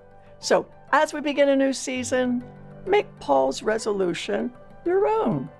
Resolve to know Jesus Christ better, especially His work on the cross, and it'll make your new year great. Such a positive gal. Yes. All right, well, I don't know where you are with New Year's resolutions for physical health or spiritual health, but, hopefully you'll make some and stick with it. All right, let's take a look at some of the top stories this morning. And of course, a lot circulating with what's happened in Venezuela, and Maduro's going to court yesterday. But another story kind of snuck to the top, and that was what's happening in Minnesota. As you know, Governor Walz yesterday announced that he was not going to run for re-election. He's out of the race. President Trump said yesterday that it's highly probable that he won't even finish his term, that he'll still be forced to resign. As more and more is coming out. In fact, the Judiciary Committee is looking into a lot of stuff up there, so we'll see what happens. Well, in the meantime, their U.S. Senator, Amy Klobuchar, is reportedly considering a run for the governorship of Minnesota. Now, she's been a U.S. Senator from there. Now she's looking at the governorship. Well, here's the deal that kind of spilled out yesterday. Her and Walz, Governor Walz, did meet. And she goes back to Washington, and he's staying there. And she's got a lot of problems. She's got a lot of accusations, let's put it that way, of scandal behind her campaign. Well, she is thinking about now running for governor to replace Walz. And if she becomes governor, that she would appoint him to take her seat in the U.S. Senate. Oh, man. You talk about cronyism. Yeah, they don't get it, do they? Well, they just came through an election cycle where that was being screamed left and right, you know? It was like, and they continue with this? Well, cronyism being what it is, I will say one thing about the Democrats. They are smart. Yeah. Okay, and so they usually don't let somebody end their term.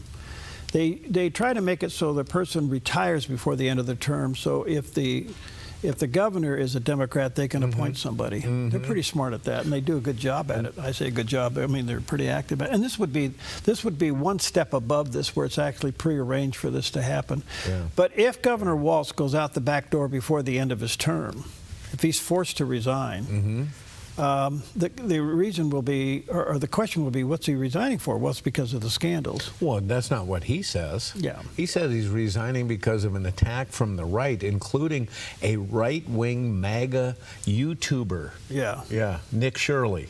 This kid. Oh, my goodness. Well, anyway, this is why people hate politics. Right. That kind of stuff. Yes. All right, so the Democrats are really interesting. Some are peeling away from the Maduro thing and saying, you know what, yes, we were for him. We put a bounty on his head of $25 million. He is a fugitive. We should have done this a long time ago. But the loud ones are saying no, that this is what do they call it, nation building, regime change, yes. all of that stuff. Right. And so the problem they have is that their own record on Maduro is that he's a thug, and there was a warrant of $25 million on his head to get him. Yeah, and that was put on his head by a Democrat administration, by the way. Yes. Yes. Now that they got him because Trump did it, it's wrong. Right, exactly. So the hypocrisy of this, and again, I think if you the left side of the media is loud with a shrinking audience. Yes.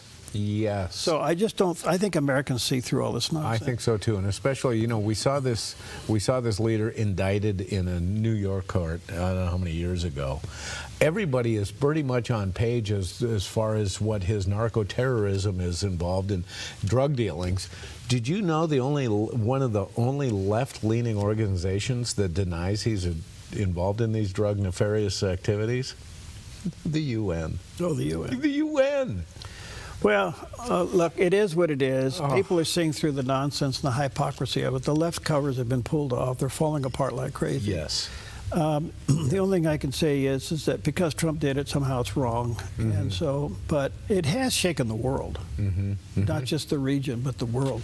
So to that point, yesterday, Venezuela's parliament did swear in the interim president, who was the vice president of Maduro, Delcy Rodriguez.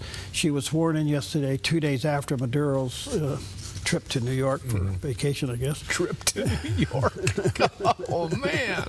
Anyway, she has indicated that she will cooperate with Washington. We'll see. Okay. Because that's kind of a change of tune, isn't it?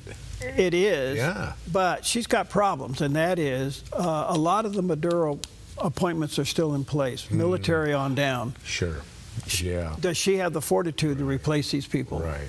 We'll see. Yeah. Okay. Will this be a temporary thing? Now, by the way, it shows you how Venezuela works. They already have violated their own constitution. Yeah. Yes. Because she shouldn't be taking the place. Right. They're supposed to be having an election within a month. Right. Yeah. So it just shows you the slipperiness of that over there. So that's a wait and see.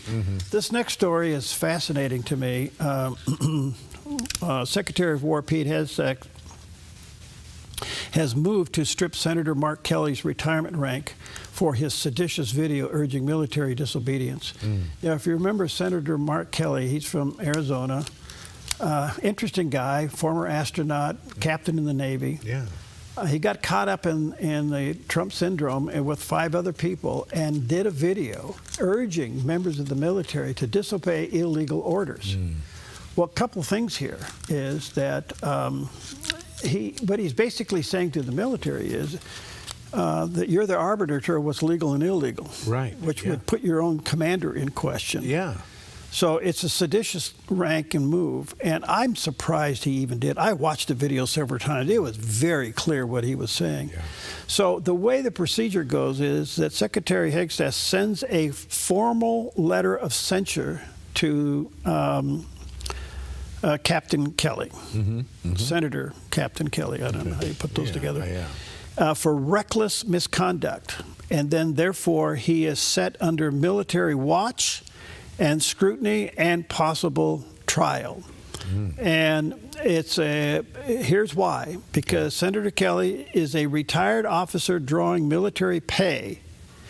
Therefore, he remains subject to the Uniform Code of Military Justice, including Articles 133 and 134. So he can be called into question. If he is found guilty, he could be deranked, and that would impact his retirement. And shouldn't he know better? You would think. Justice system is different than civil law. Yeah. Military justice. Military justice, yes. It's very rigid. Yes. And under the leadership of Hegstad, I don't think there's any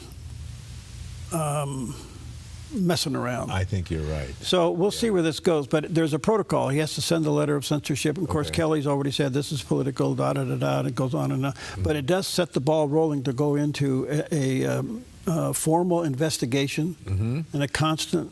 And apparently there's other times where he has indicated sedition to the military. And so the only thing I can say is this could see the light of day. Yeah. One thing about the military court, you don't wait 6 months to get a hearing.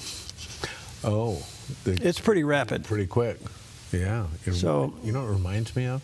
That movie with Tom Cruise and Jack Nicholson. A Few Good Men. Yeah.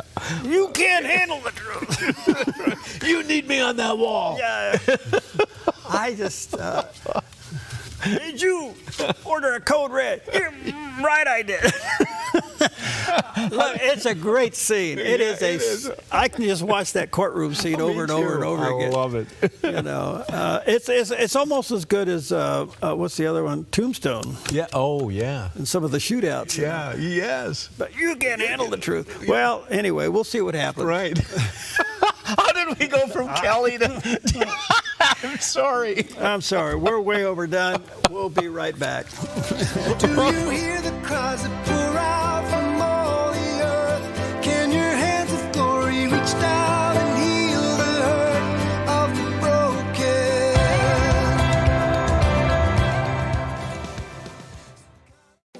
Since 1934, Grange Co-op has been more than just a store. We've been a cornerstone of our community, owned by people like you. We proudly offer top-quality farm and ranch supplies, including our own Rogue feed, as well as workwear, Western apparel, garden essentials, and pet care products. By signing up as a Grange Rewards customer, you not only enjoy exclusive benefits like special offers and 1% back on most purchases, but you also become part of something bigger, a cooperative that you own and help shape. Join Grange Rewards today.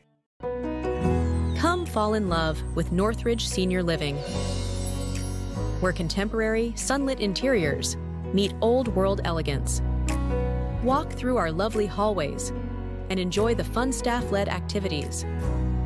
Forge lasting friendships with other residents and our exceptional caregivers. Dine in style. Gather near the fireplace under breathtaking chandeliers. Our reasonably priced apartments are spacious with private balconies. Northridge is Christian-owned and operated, pet-friendly, and only 2 blocks from Asante Rogue Regional Medical Center.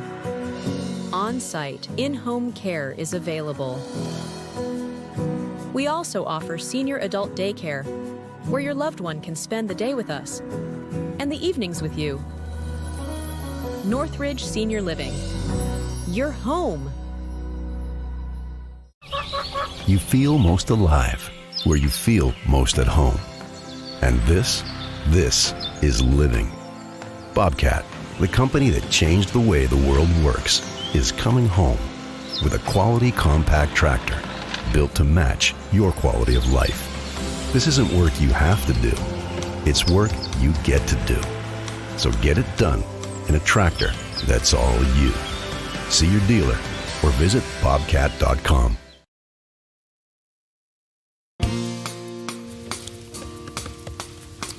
"22 past the hour on this beautiful Tuesday morning under an official winter warning, winter storm watch through the day. And that is kind of the big story of the day. In fact, the heavy snow and hazardous travel conditions are expected in Oregon and mountain passes actually from yesterday through tomorrow. Actually through Thursday, excuse me. So if you're traveling, they're saying up to 30 inches of snow could fall in areas above 2,500 feet throughout the Cascades and some parts of the Siskiyous. We already saw a good amount of snow. It's 27 degrees right now at Mount Ashland. So if you're doing any traveling, they could see wind gusts up to 40 miles an hour. Yeah. So this is kind of like beware if you're doing some traveling. Take with you the Dove Pack.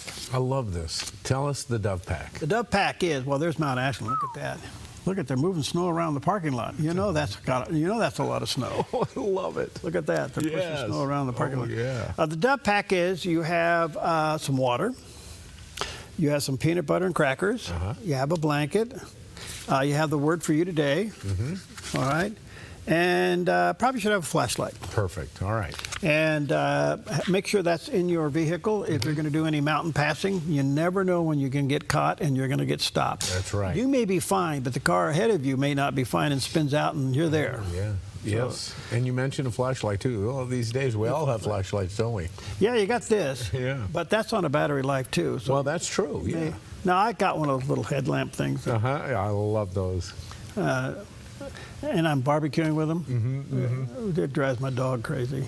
Who is that weird guy over there with that thing on his head? You know how many salmon I've caught with a light on my head? Wait, you were fishing in the dark? Well, yeah, fishing. Yeah, no, you can fish 1 hour before sunrise. Oh, okay. Yeah, 1 hour before sunrise. It's dark out there. You got to have some kind of a light. You got to make sure it's legal or Did this come in right? Well, I tell you what, I can't tell you how handy those things are, especially if you're working under a sink or or in a car or something. Yep, and now they're putting them on. Pam and I both got them, where they got these wool beanies, with the light right on the front, so you can stay warm. And that would be great for the Dove kit. Okay. Yeah, put that on. Keep your ears warm, your head warm. We ought to get one that has the logo on it. Yes. Now, they also make them where you have earphones. That's right. So you can pull it down so you can be listening to the Dove. You can have your light, which you can be, let your little light shine while your head's warm, while you're out barbecuing. Well, this is getting better. I love it. We have to look into that. We should put them together. There we go. Yes. All right. Good morning to you. Let's take a look at Wall Street for this Tuesday morning. Thank you, Preston, over at Smart Lawn. If you're smart, you won't ever mow your lawn again if you get his. He's a cool guy. Well, the Dow just shot up yesterday, and it's still way up today, another 101 points. Look at that number, 49,000. Whoa. The Nas is up 114 at 23,510, and the S&P is up 26, almost 27 points. Some of the biggest numbers, well, those are record-breaker numbers. Yeah. Gold's up to 44.93. Wow. Look at the silver, 79.77, almost $80 an ounce. Crude oil looks like it's up about 4 cents from yesterday, $61.24. We would expect that to start going back down, though, don't you think? As soon as we start getting some of that Venezuela oil, when we're only paying about $1 a barrel for it. Yeah, I think you're right. I wonder if he's going to let some of the ships out at night that only go to the United States. Well, at least we know those ships aren't going to Iran anymore. No. Yes. Okay, there you go. Okay, well, you were talking about Senator Mark Kelly, Democrat, Arizona, and these, trying to usurp the chain of command in the military, saying you don't have to follow illegal orders. Well, on Hannity, retired U.S. Navy SEAL officer Jocko Willink discussed this situation, and we're going to listen in. We're having some technical... Yeah, I think that, Senator Kelly's a guy that served with distinction. I don't know what he's thinking in this particular scenario. I know that video, I don't think it was aimed at the troops. If it was aimed at the troops, it certainly didn't land. I think it was a video that was made to create a reaction as a political statement. And the reaction that they're getting is Senator Kelly is now facing a letter of censure and a threat to his retirement and his rank and his pay. So I think it's an escalating conflict. And if I were Senator Kelly, I think I would try and de-escalate if I were involved. I know that would hurt the ego, because you think if you back down, you're hurting your ego, or you're exposing yourself. But I think it's important to remember that divisiveness does not help a team win, and it certainly does not help America win, and he's not gaining any influence in the military with these types of behavior. So hopefully they can find a more constructive way to communicate. Mm-hmm. Well, there's an interesting part of it. Yeah. So will Kelly, Senator Kelly, come and apologize? Oh, boy. Let's wait and see. I don't know. Now, if he does that, it goes away. Yeah, I would think so, yeah. I would assume. Yeah. But interesting concept. Mm-hmm. You know, so, but is he accusing Hagstaff of creating division within the military? By the way, I read something yesterday, and it needs to qualify. Okay. It's only been, when did we do Venezuela? Was it Sunday? Yeah, yeah. And today's Tuesday? Mm-hmm. Recruitment has skyrocketed. Isn't this amazing? Yes. It just went whew, yeah, like that, you know. Yes. And it's young men want to be bold. Right. The whole attitude has changed. Yeah. Absolutely. Well. Okay. Wokeness has gone out of the military, which should have been purged a long time ago. But you mean we're not paying for transgender surgeries for our service people these days? No. Oh, hallelujah. No. Oh. You know. By the way, why haven't they ever done this on animals?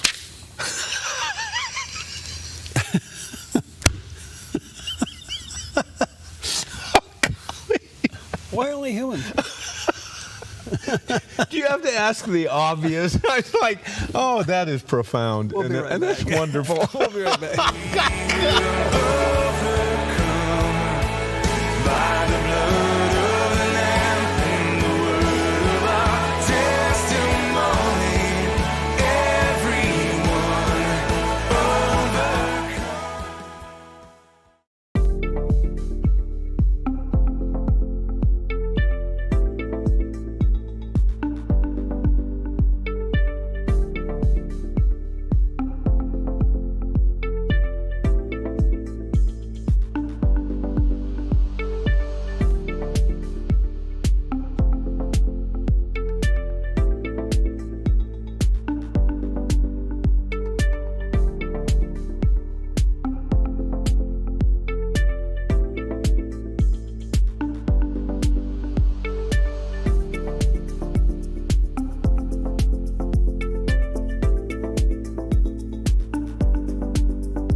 Don't let pain hold you back. I'm Dr. Joel Brind, and I developed Sweetamine to stop inflammation the all-natural way. Just use it like a sweetener once a day. It's that simple. My unique formula harnesses the power of glycine and works around the clock to boost your overall health, stopping chronic inflammation that causes pain. Try my 12-day challenge risk-free for just $19.95 with free shipping at sweetamine.com or call 1-855-GET-SWEET today.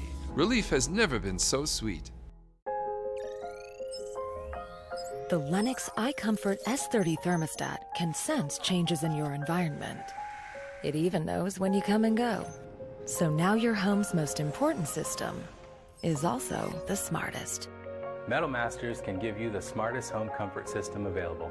It knows when you're away and adjusts when allergens and humidity get uncomfortable. Trust Metal Masters to provide perfect air for your family.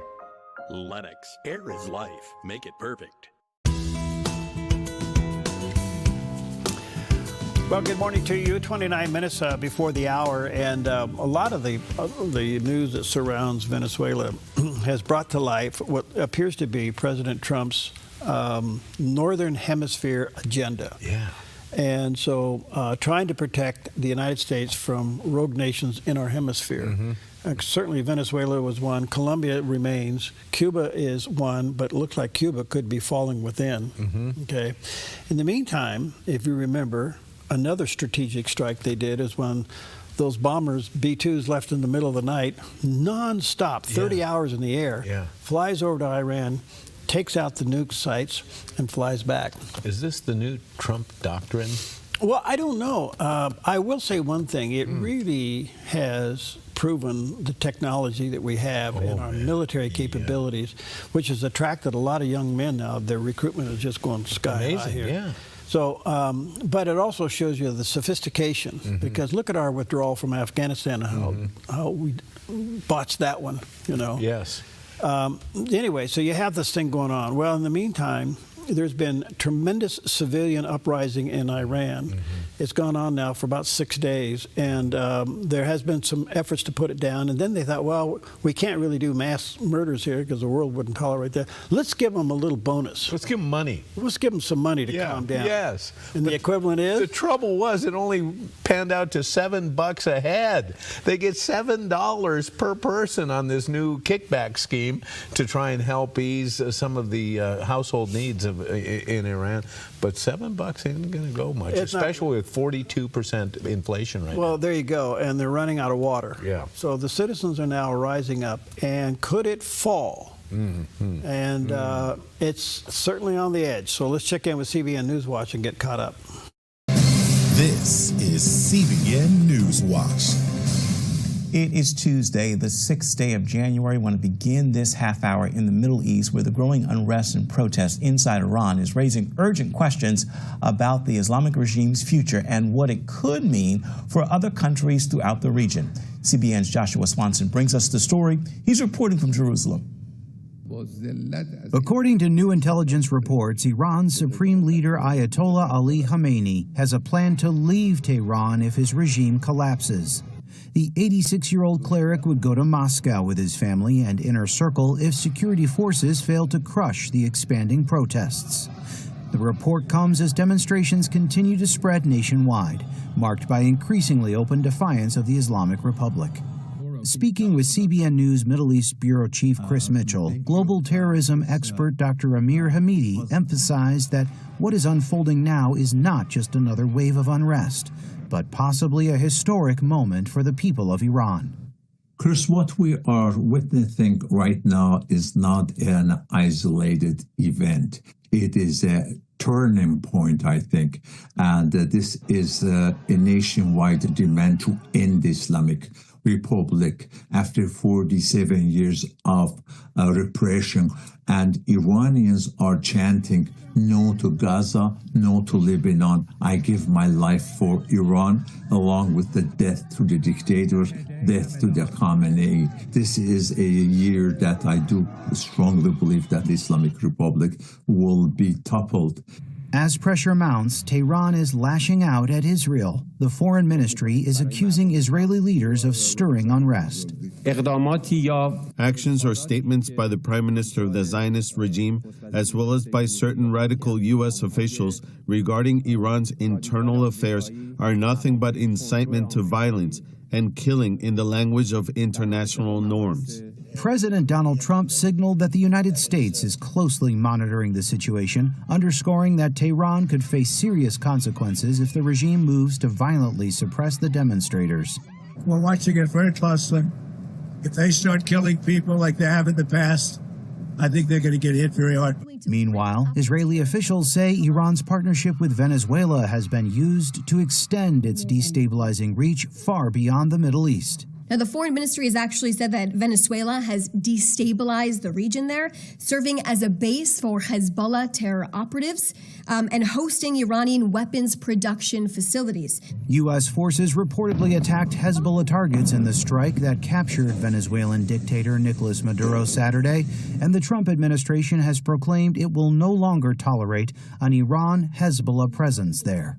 Against that backdrop, Israel carried out airstrikes on Hezbollah and Hamas targets in southern and eastern Lebanon, continuing to confront Iranian-backed threats. Joshua Swanson, CBN News, Jerusalem. Here at home, Venezuela's leader Nicolas Maduro and his wife pled not guilty inside a New York City federal courtroom on Monday. This follows their stunning capture over the weekend by U.S. forces. The White House defending the military option and explaining more on what is next for Venezuela. CBN's Wendy Griffith has our story. U.S. lawmakers responded along party lines last night after military and administration leaders briefed Congress on the operation that captured Venezuelan dictator Nicolas Maduro. Their plan for the U.S. running Venezuela is vague, based on wishful thinking, and unsatisfying. When the United States engages in this kind of regime change and so-called nation building, it always ends up hurting the United States. We don't expect troops on the ground. We don't expect direct involvement in any other way beyond just coercing the interim government to get that going. Earlier Monday in a New York courtroom, a defiant Nicolas Maduro and his wife, Celia Flores, pled not guilty to federal drug charges. Prosecutors say the ousted Venezuelan dictator and his wife worked together to traffic cocaine, allegedly used the government to hand out passports to drug dealers, and were involved in murders and kidnapping. Asked for a plea to the charges, Maduro told the judge, "I am innocent. I am not guilty. I am a decent man. I am still president of my country." In her plea, Flores said, "Not guilty, completely innocent." U.S. Ambassador to the United Nations Mike Waltz defended Maduro's capture, saying there is no war against Venezuela or its people. We are not occupying a country. This is the Western Hemisphere. This is where we live. And we're not going to allow the Western Hemisphere to be used as a base of operation for our nation's adversaries and competitors and rivals of the United States. New video from Saturday's early morning raid in Caracas shows U.S. warplanes hitting Venezuela's military sites and knocking out power to parts of the city. The White House justified the military operation, and President Trump saying the U.S. is now in charge of the South American country of 31 million people. This as Maduro's vice president, Delcy Rodriguez, was sworn in as interim leader. Rodriguez is a staunch defender of Maduro's socialist government, whom he nicknamed the Tigress for her toughness. So, the question I have here is, what does the term interim mean? Yeah, that's a big question. So are they still going to go through an election? They're supposed to, right? The only way I think that she could probably retain her job would be to completely rearrange the cabinet post-Maduro. Yeah. We'll have to wait and see. But the term interim has been used now quite a bit, which means she's there for a limited period of time until what? They hold a national election? That's a great question. And where is the Nobel Peace Prize winner in this whole equation, Machado, a young woman who has credited Donald Trump with a lot of the things that are going on there? Does she come into play anywhere in this, I wonder? Well, her name keeps popping up. Machado keeps popping up, and they're saying, she won the other election. She won it, and then Maduro comes in and takes over. And she gets the Nobel Peace Prize and all this and that. And she wanted to give it to President Trump. Right. Yeah. She was able to get out of the country to go receive the prize, but all this was going on, and she got there late. Oh, okay. But she does pledge her support of the president and says he's done a good job, but he has in turn said he can't support her to return to the presidency or to become the president of Venezuela yet because of the unrest of the people. Okay. So if there's a complete change of leadership over there, does that set it up for her to be reelected? Yeah. Maybe. Maybe, yeah. We don't know. But she's been very pro-Trump on all this. Very much so. Yep. All right, so much for all that. Here's a guy that's... what do we have? No, we're eating shortbread. Shortbread. Leave the beans out. Okay. A look at our weather from Grange Co-op. With another system moving over the top of our region, today in northern Oregon and southern Washington, rain with gusty winds and daytime highs in the mid-40s for Vancouver, Portland, Wilsonville, and McMinnville. Continuing rainy and breezy as we move down the Willamette Valley with daytime high temperatures near 46 for Salem, Albany, and Corvallis, and near 47 in Eugene, with lows tonight in the upper 30s. In central Oregon, patchy freezing fog around Prineville, then mostly cloudy and near 47. A chance of rain and snow in near 43 in Bend, and a chance of snow in 39 in Sun River. In Boise, Idaho, a chance of rain in low 50s. Mostly cloudy along the Oregon coast with daytime high temperatures in the low 50s for Coos Bay, Port Orford, and Brookings. A chance of showers in Crescent City, California with a high near 53. In southern Oregon, cloudy, then a chance of late afternoon rain with highs near 45 for Grants Pass, Medford, and Ashland. A chance of rain and snow in the Klamath Basin with daytime highs in the low to mid 40s. Into Northern California, mostly cloudy with a high near 47 in Wairika. A chance of rain with patchy fog, otherwise mostly cloudy with daytime highs in the low 50s for Redding and mid 50s for Chico and Sacramento. In the Bay Area, patchy morning fog, then clearing to partly sunny in mid-50s for Santa Rosa and Napa. Partly sunny in San Francisco and a high near 58. And today in San Jose, mostly sunny and low 60s. It's a snapshot of your Tuesday weather from Grange Co-op. Hi, a little picture of our valley this morning. We got a little fog over the top of us. You can see kind of an interesting shot. You can see the nice sunrise above, layer of clouds, and the city lights below. Yeah. Those clouds will go away, and more clouds over the top will appear. And in the meantime, some of the mountain passes are already receiving that winter storm, so be careful out there. All right. Well, on this day, 1942, aviation history was made when Pan American Airways became the first commercial airline to complete a flight around the world. The journey was anything but routine. Just weeks after the U.S. entered World War II, Pan Am's flying boat, originally called the California Clipper, was stranded in the Pacific when war broke out. With normal routes closed and enemy territory ahead, the crew was ordered to keep moving west. The aircraft crossed oceans and continents, flying through South America, Africa, and across the Atlantic before finally returning home. When it landed in New York, the plane was rechristened the Pacific Clipper, honoring its extraordinary global journey. The flight proved that commercial aviation could operate on a worldwide scale even under wartime conditions, and it helped shape the future of international air travel. It was a bold achievement at a tense moment in history, and a reminder that human ingenuity can keep moving forward even when the world feels like it's turned upside down. So it was a first out of necessity. They said, keep going west. That's the only way home. Well, that is a classic airplane. And if you do anything in the way of aviation history, you'll see that airplane pop up a lot. Yeah. And the way it was, well, along that line, several years ago, right outside our door here, Pan American Airway, what they call the Ford Trimotor. And there I am standing next to it, and that's my initials. You love it. Yeah. I would love to have a piece of Pan American Airway memorabilia officially. Yes. But that is standing next to the Ford Trimotor. Now, if you look real careful, above the PAA, you'll see a couple of things there. Yeah. The control lines were outside the airplane. Really? Okay, do we have another shot? Do they have a shot of the full plane? Wow. Let's see if they got the other one. I wonder. You guys got the other ones? There's the shot of the whole. So it's three motors. And the control lines were outside the airplane. It was an interesting airplane, very noisy, but it flew about 3 miles an hour. Okay? But it couldn't go in icy conditions because those control lines would freeze up. Oh, no kidding. They were outside the airplane. Oh, wow. But that's a very iconic airplane, that Trimotor. It's made out of that corrugated metal. It looks like roofing material. Yeah.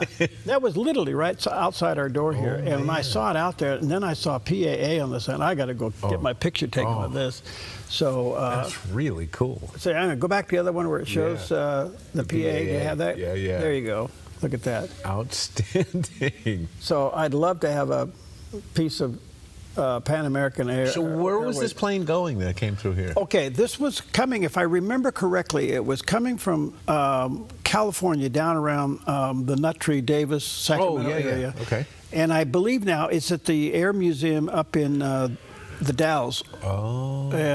And I think they still keep it flying. In other words, they take it to air shows. Oh, man. In good weather. Yeah.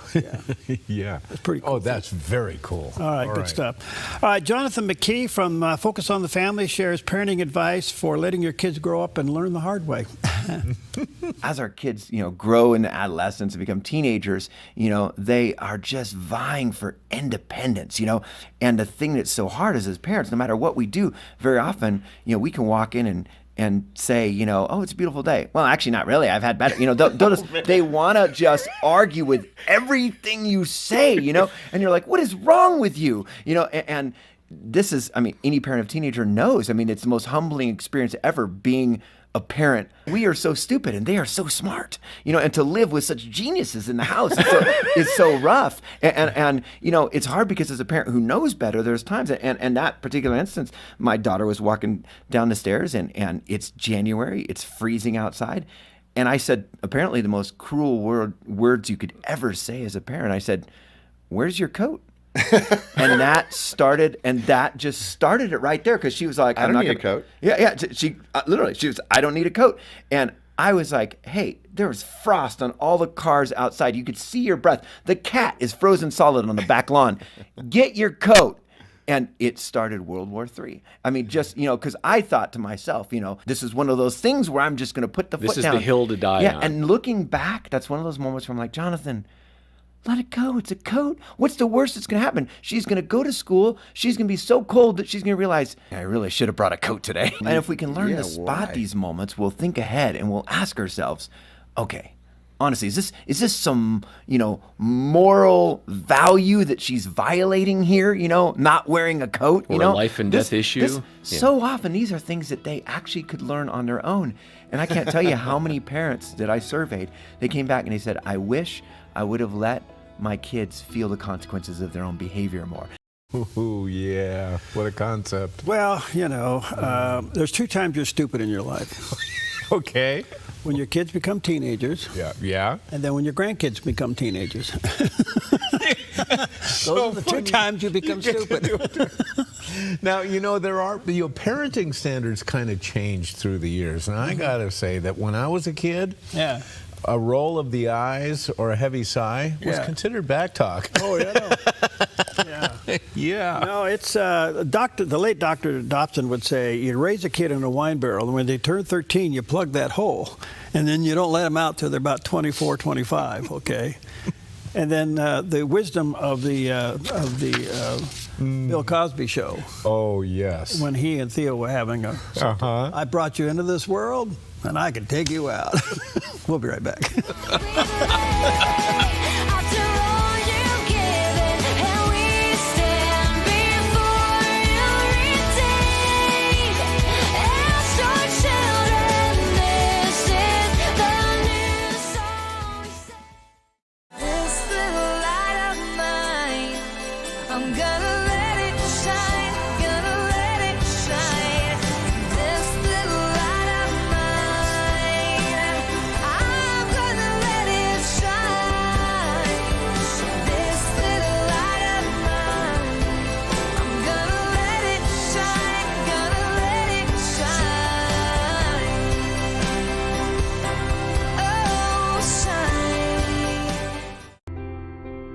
Heavenly Father, I just want to say thank you today.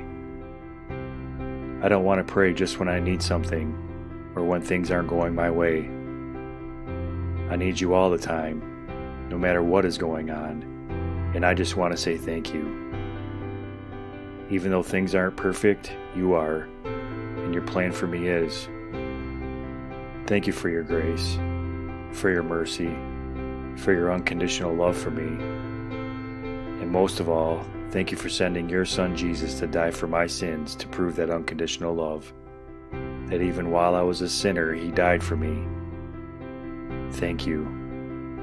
In Jesus' name, amen. Twin Factor is brought to you on the Dove TV by Black Flag Armory. Firearms, gunsmithing, training, and the best prices in Southern Oregon. Twin Factor, weekends on the Dove TV. Put your gold in an envelope, mail it. Hopefully you get a check. Nah. Father and son jewelry, bring your gold in, we weigh it, we check it, we make you the offer. Or turn your something old into something new. Whether it's an idea, a picture, or a piece you want to duplicate, we can melt it down and make it for you. If you find your perfect piece in store, trade your something old for something new, and you always get a little extra. Visit Father and Son Jewelry, 5 generations of family in Medford. Okay, welcome back. I had yesterday Nan Su on. He's an interesting guy. He came to the United States in 1989 from China, so he knows China inside and out. He is now the senior investigative reporter for Epoch Times. I talked a lot about China as a result of what's happening in Venezuela, but I said overall, Nan Su, isn't the economy a factor inside China? Well, they're flexing all their military arms and muscles out there. Inside, aren't they kind of got some problems? And here's what he had to say.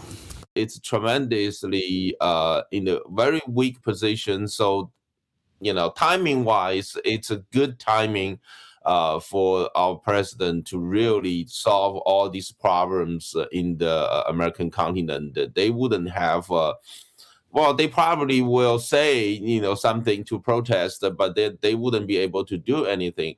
But however, let's just realize that we are living the most dangerous time window that we can have war in the Western Pacific that breaks out in any minute. Secretary of War Hexas said the war in the Western Pacific is imminent. The problem, the issue here is if China, at the time, China's economy is collapsing, that there may be there's tremendous amount of social unrest taking place in China. We can see that that's what's happening right now in China. The regime could very well, using the attacking of Taiwan as the way to switch its internal conflict, internal tension to outside. So that's why it's very important to keep our eyes on Taiwan. The Chinese military just had the second largest military drill 2 days, December 30 and 31st. It was interesting. They made an announcement of that second largest military drill. At the same time, President Trump is meeting Zelensky in Mar-a-Lago. So they choose that exact same timing. They make an announcement of the military drill, and then they started right away. And they during that the 2-day military drill, they shoot a few scores of long-range rockets to the northeast side of Taiwan, as well as the southwest side of Taiwan.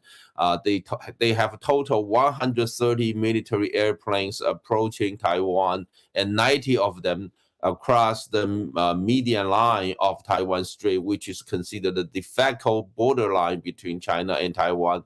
They have a total 13 warships plus another 11 Coast Guard ships.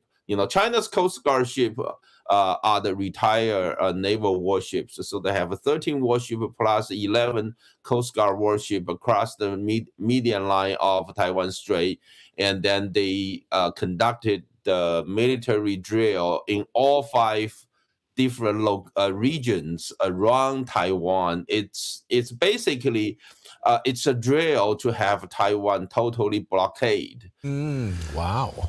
All right, so that's just the case. A couple of problems is that Japan and the United States are allies, and they'll team up. Right. Secondly, their economy in China is falling apart. Third, there's even now concern that the military is being properly fed. Oh, wow.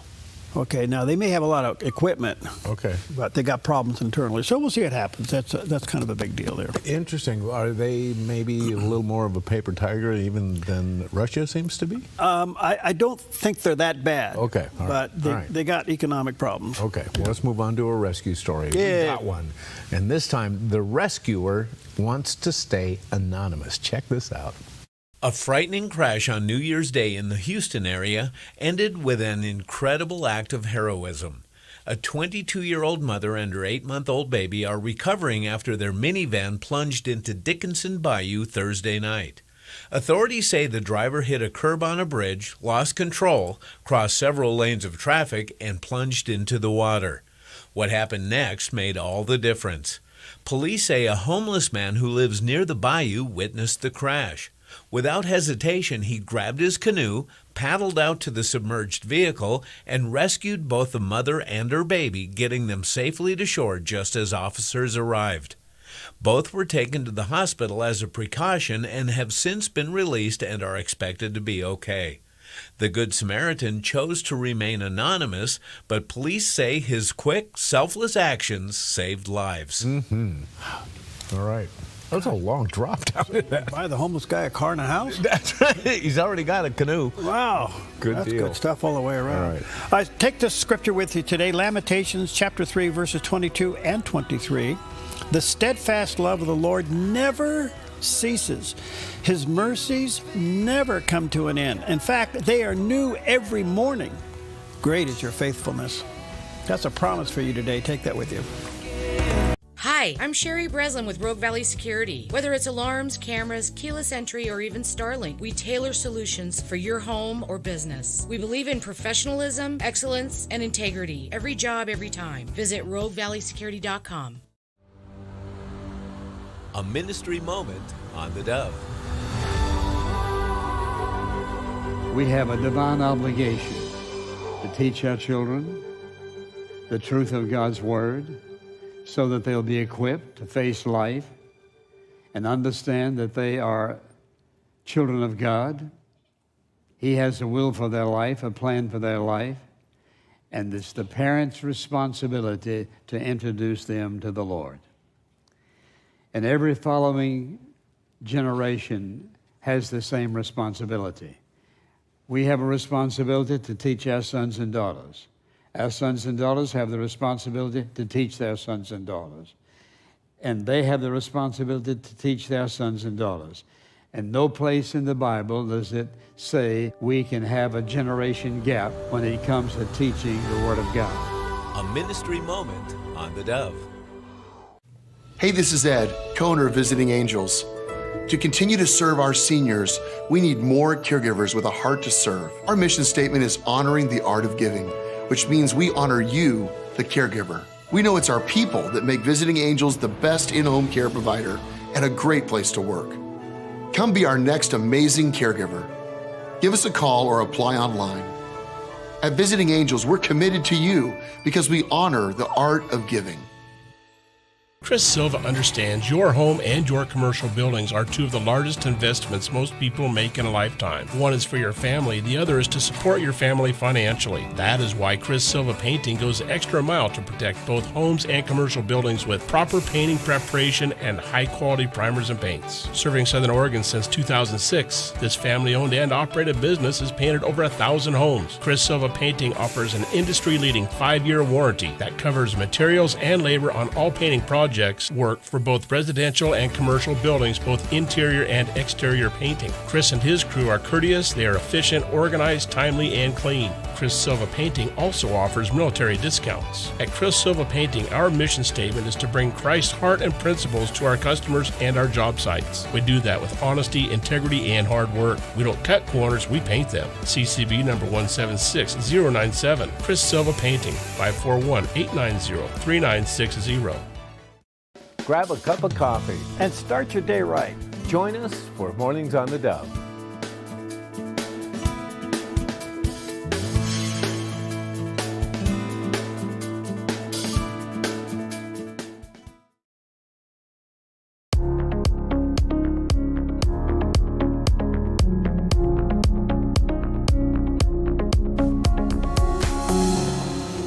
To Focus Today, I'm your host, Perry Atkinson, and of course, there's a lot going on in the news these days, and how in the last 3 or 4 days, the whole world is now on tilt as to what's happened in Venezuela, and how does this play into the big picture?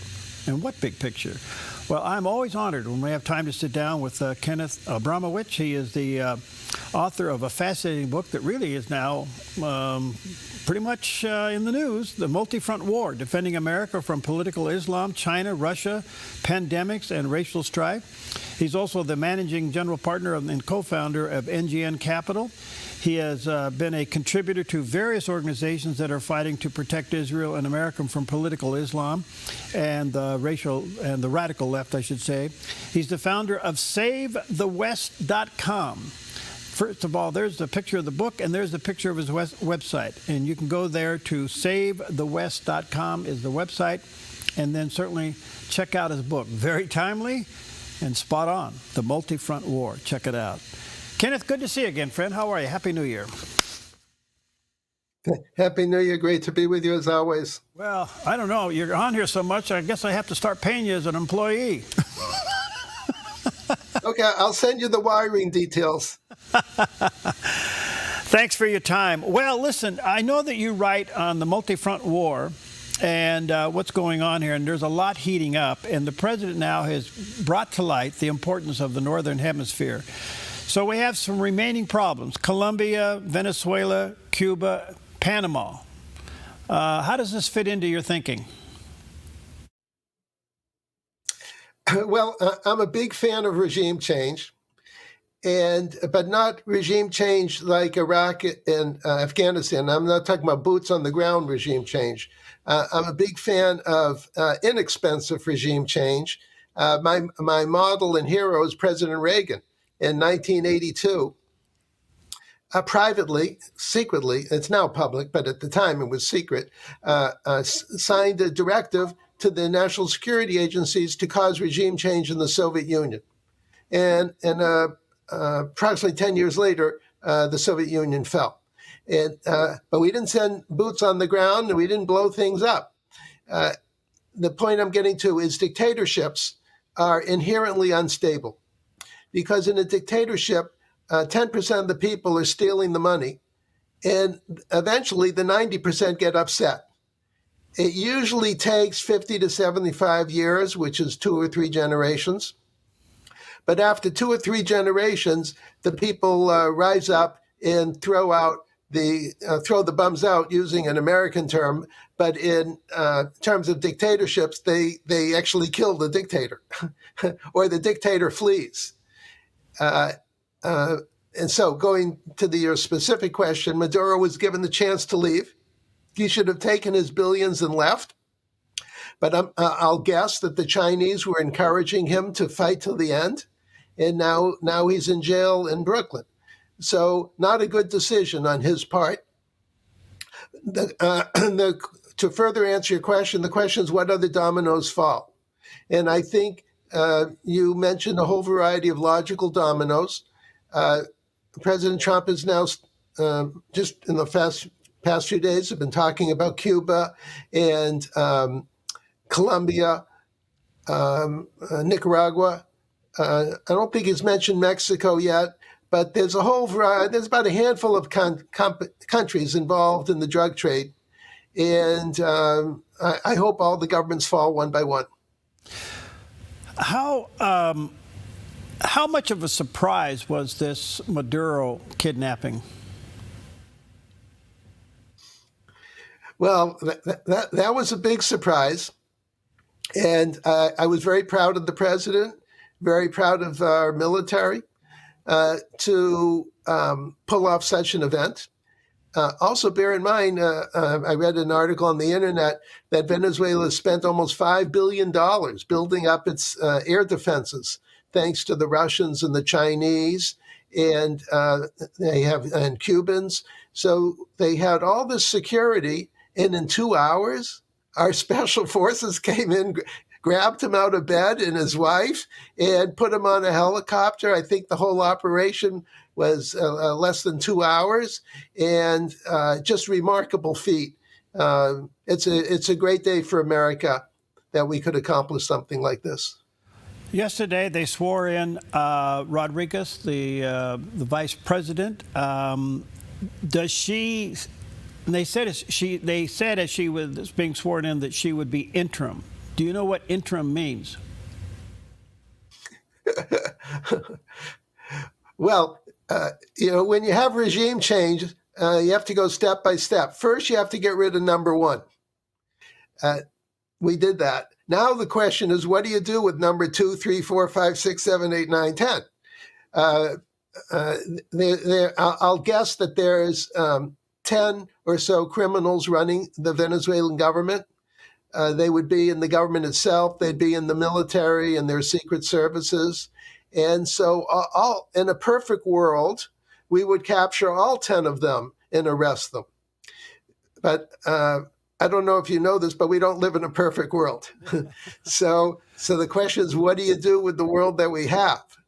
So President Trump has made the decision that he's basically going to order the number two, who's now number one, the interim, to follow his orders, or the State Department's orders, or the Pentagon's orders.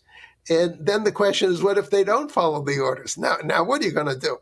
Are you going to capture them? Are you going to blow them up? Are you embargo, sanctions? So I think all these issues have to be worked out. But President Trump basically thinks he can intimidate the Venezuela government that's left to act in American and Venezuela's self-interest, and see how it goes. And that's why the term interim, because if he's unhappy, he has to go to stage 3. Right now we're in stage 2. That's a great answer. What role do the citizens now play in Venezuela? They've been celebrating this, but they're still under a lot of corruption. How much will they play in the outcome? Well, in dictatorships, by the way, I call every country as a battle between we the people and they the elites. Now, in America, we had this fight about 250 years ago, and we the people won, so to speak. And the elites in that time, the British and their American agents, were defeated. So we had our revolution, and we the people are in charge, in theory. Now, in dictatorships, they the elites are in charge, and they the elites are the 10%, we the people are the 90%. So there's roughly 100 dictatorships in the world. And I hope that we the people take over each of the 100 dictatorships. So I'm a fan of regime change in 100 countries, let alone a handful of countries. But again, not with boots on the ground and not with trillions of dollars, but just with economic pressure, cultural pressure, political pressure, sort of what President Trump has done in Venezuela. So I think that's a good model, and I'm looking for a lot of dominoes to fall, and I'm hoping around 10 country governments fall in 2026. Where does this leave China now? Because China was trying to prop up Venezuela and even some Middle Eastern countries. Where does it leave them now? Well, China's fingerprints are all over the place. And I think that they're encouraging, they're the leading encourager of chaos in the world, although they're rivaled by Iran and Qatar and Turkey, who also foment chaos throughout the world. But I think China is encouraging Maduro, or encouraged in the past, encouraged Maduro to hang tough and saying that Trump was just bluffing and don't worry about it, hang tough. Okay, now that was a bad guess, bad advice on China's part, and Maduro's in jail. I think China's fingerprints will go to the other dominoes, whether it's Cuba, Nicaragua, Colombia, Mexico, and encourage them to hang tough and don't fall for President Trump's bluff. I see China's fingerprints behind Russia, encouraging them to continue the war in Ukraine and hang tough. And they're encouraging Iran to hang tough. And I think their ulterior motive is to tie down America and Israel, which are the only two real functioning countries in Western civilization, so that we run out of weapons, fighting wars in Latin America, fighting wars in the Middle East, fighting wars with Ukraine and Russia, so that America does not have enough weapons to protect Taiwan when and if China decides to take it over. I think that's their ulterior motive. Does Colombia just lay low now until President Trump's out of office? If I were all of those countries, the bad ones that I mentioned roughly 10 countries. If I were them, I would lay low. But I think China is encouraging them to be bold and strong and stand down in America and stand down Trump, because with Trump, you never know when he's bluffing and you never know when he's telling the truth. So, and maybe he doesn't even know, but because every day is a new day for President Trump. So you don't know what you get on a given day. I think these dominoes can fall. I think we could have regime change in 10 countries if we properly play, using President Trump's words, our cards well. I think we can encourage 10 governments to be taken over by we the people. Now, in the transition from they the elites to we the people, it doesn't always go so smoothly. And because number 2, 3, and 4 will say, okay, I'm number 1 now, and I don't care about the people. I'm still running a dictatorship criminal organization. So I'm hoping that the future will be better than the dictatorships that we have now. Well, one last point on that, Kenneth, and that is this operation was so fast, so quick, and so successful that the intimidation factor of anybody else raising their ugly head has got to be a factor. That's right. So President Trump's on a roll. It's a roll of only one country, but it's such a shock to the system, such a shock to the enemies of America, such a shock to the dictatorships which run half the world, that I think Trump should say, okay, remember the famous expression from Clint Eastwood, make my day. So I would go to those various countries and say, you don't know whether I'm bluffing or telling the truth, but make my day. Yeah. And so I would pick on Iran. I think we need one of the Muslim terror organizations to fall, and Iran is teetering, and I think that would be the best domino to fall next. Okay, I want to go there, but one more question on the Northern Hemisphere before I take a break. Cuba popped up into the news the last couple of days. I don't think a lot of us knew that it was in trouble. How vulnerable is Cuba? Well, bear in mind, all dictatorships are vulnerable because they're criminal organizations.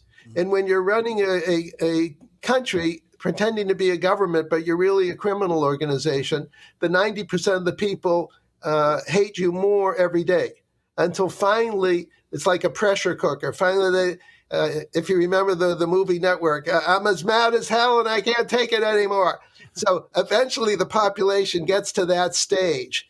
It usually takes 2 or 3 generations, which is 50 to 75 years, where the boiling point gets so out of control that the people are willing to take the risk. Because remember, in a dictatorship, the bad guys have all the guns. The 90% of the people, what we call we the people, they don't have guns. And so you have to be pretty brave and also pretty desperate to rise up and say, I'm as mad as hell, I'm not going to take it anymore. So I would say Cuba, which was getting financed by Venezuela, is pretty vulnerable. That's a good opportunity for that government to disappear. Wow. All right, let me take a quick break. Check out Kenneth's website, SaveTheWest.com, and certainly check out his book, The Multi-Front War. It's unfolding right in front of us on the headlines. There's a picture of the cover of the book. We'll be right back.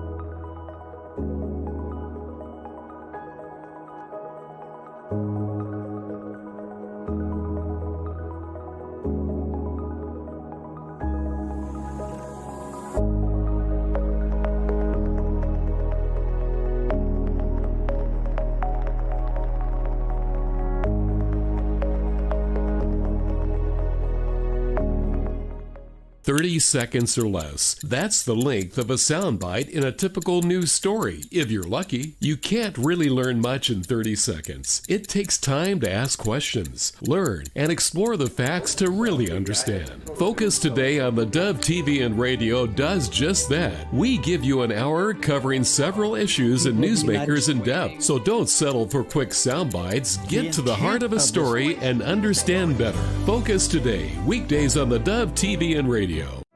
They did scans and tests on him and said that he had received a concussion on the right side of his brain. While we were in the emergency room, he started having a stuttering problem. He just got to where he wouldn't talk anymore. Mitchell gradually went into deep depression.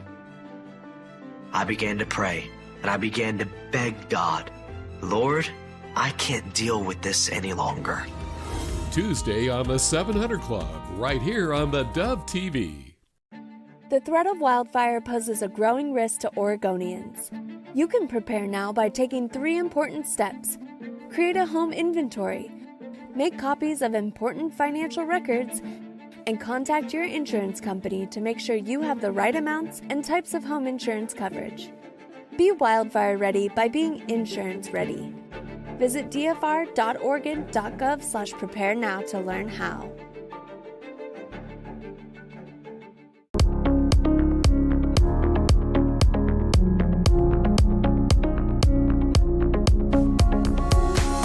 Okay, welcome back, and such perfect timing and such an honor to have back with us today Kenneth Abramowitz. He's the author of the fascinating book called The Multi-Front War, and let me encourage you to get a copy of this. This book is now the headlines of today. There's a picture of the cover of the book on the screen there, and check out Ken's website, SaveTheWest.com, and there's the picture of that landing page. Kenneth, we talked about Iran. You said it was teetering. It's had civil unrest now for quite some time. They looked at possibly violence to put it down, and then they turned around and they said, well, we'll give you some money to survive, and it ended up being, I think, the equivalent of $7 per person, which is almost a slap in the face. What's your prediction on Iran? Well, I think that 2026 will be the end of the Iranian criminal organization that's running the country. I call them the government an Islamo-Nazi death cult. And there's no future for death cults. And so I think their days are numbered. The only question I have in my mind is, will they survive the year or survive the month? I think America and Israel should do everything behind the scenes to cause the government to fall. Now, one of the problems you have at times like this is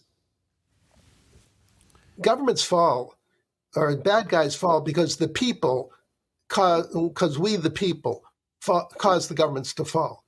And we don't want to be heavy-handed. We don't want the President Trump to say, okay, let's cause the government to fall. Everybody in the streets or Israel to do that, because the people have to do it themselves. And told there's something like 50 different opposition groups. So each of the opposition groups, they have people on the ground.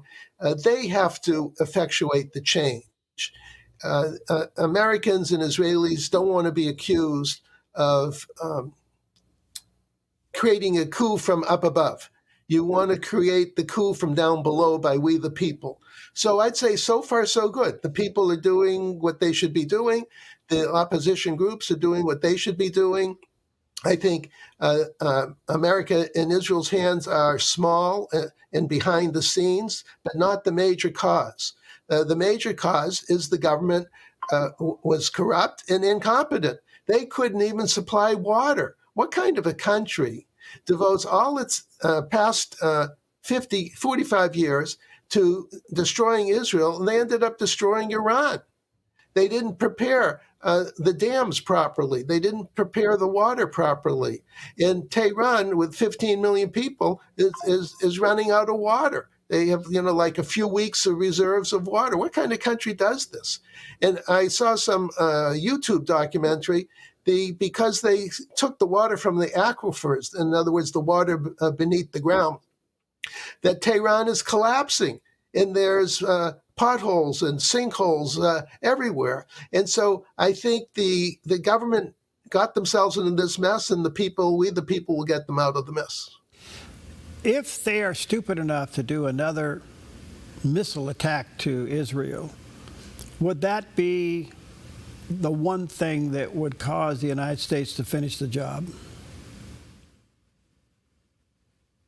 Well, it's logical for countries in distress or dictatorships in distress is to create outside enemies and try to get people to focus on the outside enemy. I don't think the Iranian people believe it anymore. If I were guessing, 80% of the people, or what I see on the internet, 80% of the people would rather have Israel running Iran than the Ayatollahs running Iran. And And Prime Minister Netanyahu several months ago publicly said, as soon as the government falls, we're going to work with the new government and make sure you have enough water. Very clever announcement by Prime Minister Netanyahu. So I'm very excited to watch Iran fall. Now, could they attack Israel? Yes. The trouble with doing that is when they attacked Israel about a year ago and had a 12-day war, they were defeated like instantly. Not exactly instantly, but after 2-3 days, Israel was in control of the air. And then it was a mopping up operation. Israel could have blown up the whole country, but it stopped after 12 days because President Trump thought that was enough. I would have kept the war going for another week or two. But anyways, now we're seeing the after effects.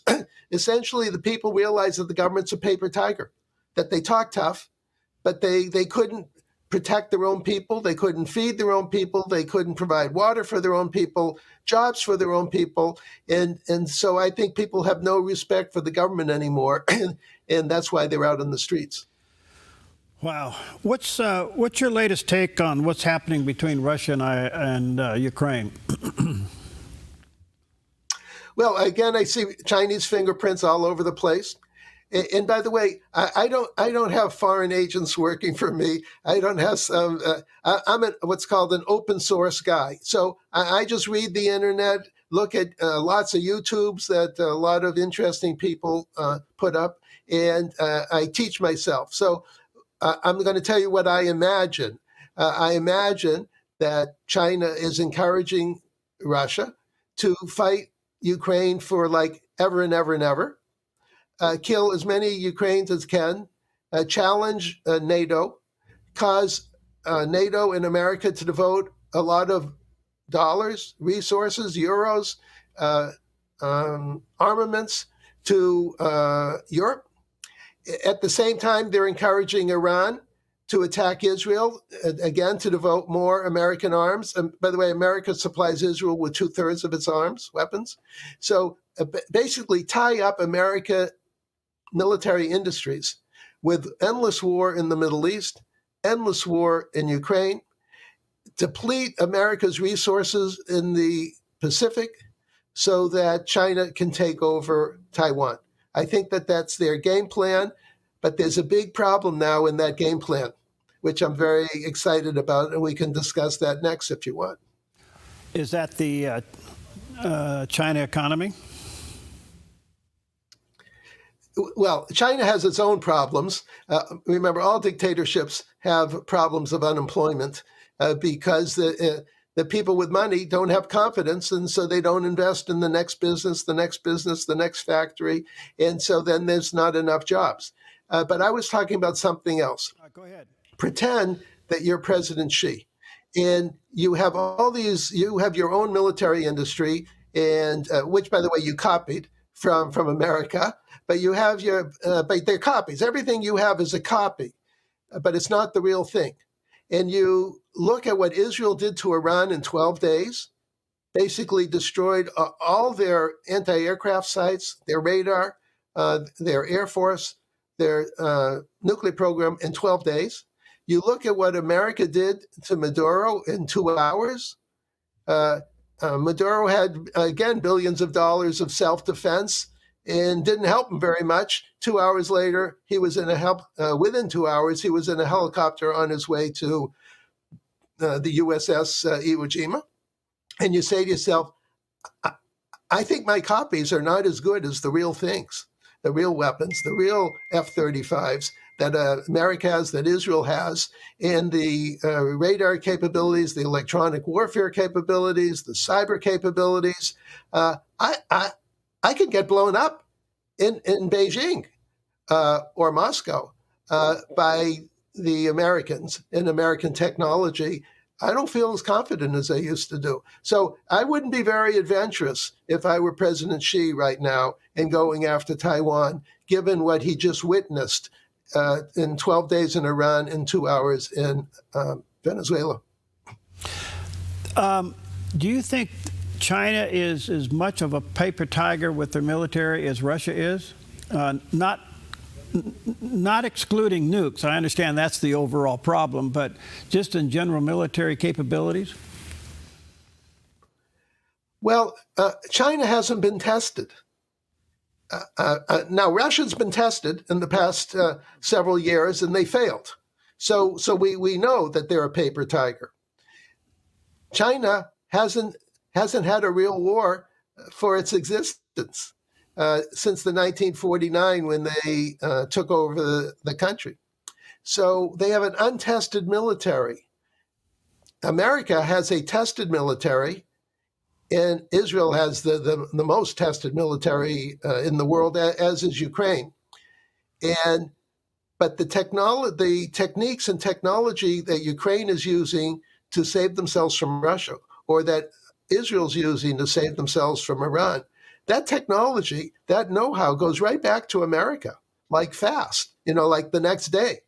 And it goes into the upgrades of the computer systems and upgrade of space systems.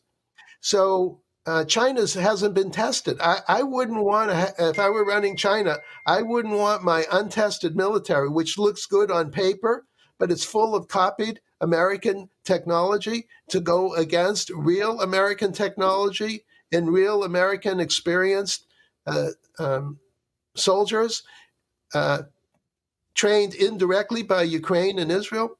So I think the chances of their going after Taiwan just went from 65% to 5%, because I would be intimidated right now by America and Israel in Ukraine if I were running China. You're the second person that's made that point, so it's growing on me, and I think it makes a lot of sense. So thank you for sharing that. One last quick question, Kenneth. The wild card here is North Korea, and they do have a nuke. I mean, could they be the rogue player in anything? Well, North Korea is basically a colony of China and Russia, depending on how you look at it.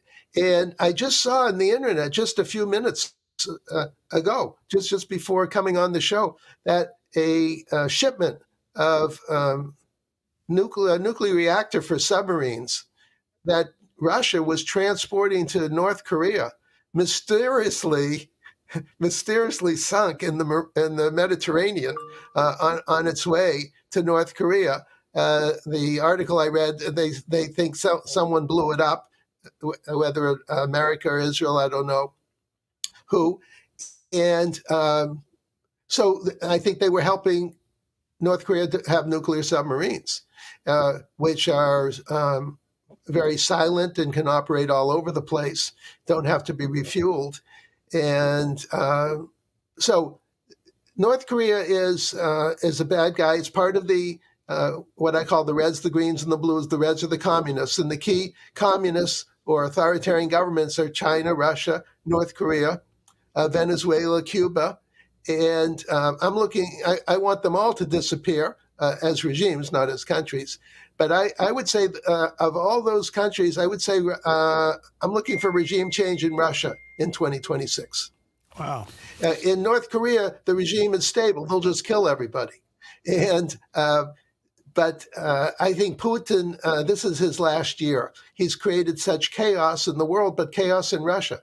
And I think the people there are going to get, as we discussed, as mad as hell, and they're not going to take it anymore. And I think either we, the people, or more likely in Russia, his generals or his staff, people around him, or the oligarchs will go after him, because I don't think they want another year of total chaos in Russia.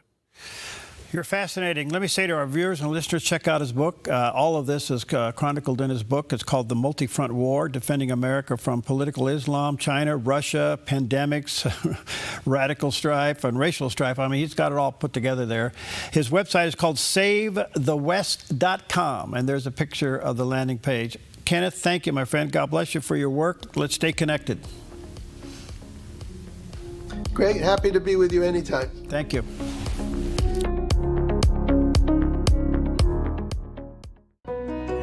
Come fall in love with Northridge Senior Living, where contemporary, sunlit interiors meet old world elegance. Walk through our lovely hallways and enjoy the fun staff-led activities. Forge lasting friendships with other residents and our exceptional caregivers. Dine in style. Gather near the fireplace under breathtaking chandeliers. Our reasonably priced apartments are spacious with private balconies. Northridge is Christian-owned and operated, pet-friendly, and only 2 blocks from Asante Rogue Regional Medical Center. On-site, in-home care is available. We also offer senior adult daycare, where your loved one can spend the day with us and the evenings with you. Northridge Senior Living. Your home. When plumbing emergencies hit, and they do, you want help from a plumber you can trust, and you need it now. Onnit Plumbing to the rescue. Onnit Plumbing gets the job done right with integrity and quality craftsmanship. Onnit Plumbing offers military discounts, senior discounts, and discounts for KDOV listeners too. Licensed, bonded, and insured. Onnit Plumbing, CCB 229436. No job too big or small. Onnit Plumbing does them all. See us at onnitplumbing.net. onnitplumbing.net. You feel most alive where you feel most at home. And this is living. Bobcat, the company that changed the way the world works, is coming home with a quality compact tractor built to match your quality of life. This isn't work you have to do. It's work you get to do. So get it done in a tractor that's all you.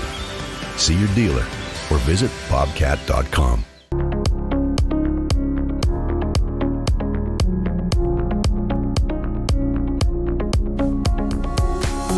All right, welcome back. And again, very timely to have back with us today Richard Harris. He serves as the executive director there of the Truth and Liberty Foundation. He's the host of the Truth and Liberty Show and the founder of the Richard Harris Ministries. After graduating from Cornell Law School, he practiced law for 29 years and represented clients in all levels of state and federal courts, including the U.S. Supreme Court. He's also the founder of the Richard Harris Ministry, where he teaches right from the Bible. He does have a website, truthandliberty.net, truthandliberty.net, and there's the picture of the landing page. Richard, good to see you again. Hey, Perry, thanks for having me on. Good to see you too. Yeah, Happy New Year, and when do you sleep? I told someone the other day I had some forced rest over the holidays. My wife said it's time to stop moving for a while, and so we did have a wonderful holiday. It was good to be home and well, family. Good for you. A lot to talk about, and I certainly appreciate your passions. I do want to get into the situation surrounding the school case in Colorado, but what's your 30,000-foot view that's happened with Maduro and Venezuela in the last 48 hours? Well, it's just been a stunning news cycle. The United States military just put on a show demonstrating its prowess, and couldn't be prouder of them. It's also so encouraging, Perry, to have a president who is willing to take action, to fight for America's interests abroad and not be afraid of opposition. And, Maduro, all these leftists coming out and claiming, that we, are imperialists and all this is just absurd. Maduro was never rightfully elected in the first place. It was a fraudulent election, and the entire international community recognized that. He's a dictator, brutal, atrocious civil rights record. Women raped and people murdered and locked up and political prisoners and everything from A to Z, plus the whole, shipment of drugs into the United States nonstop, and then taking that money and funneling it over to communist Cuba to empower them to spread communism and leftism. He was a direct threat to the security of the United States. He's also a criminal, and I think we did the right thing, and I just applaud the Trump administration for it. All right. There's a lot of other questions, but we'll let time kind of unfold here so we can come back to them. Yeah. But I want to come to your concern and your involvement in sounding the alarm of what's going on there in the Colorado school case involving an 11-year-old girl and the gender identity policy. One quick big question. Why is gender education / all forms of sexual activity the number one agenda on public school curriculum? Well, that's a good question. Would take a long time to unpack that. But essentially what has happened is the teachers' unions in America have been co-opted over a long period of time by the hard left in this country.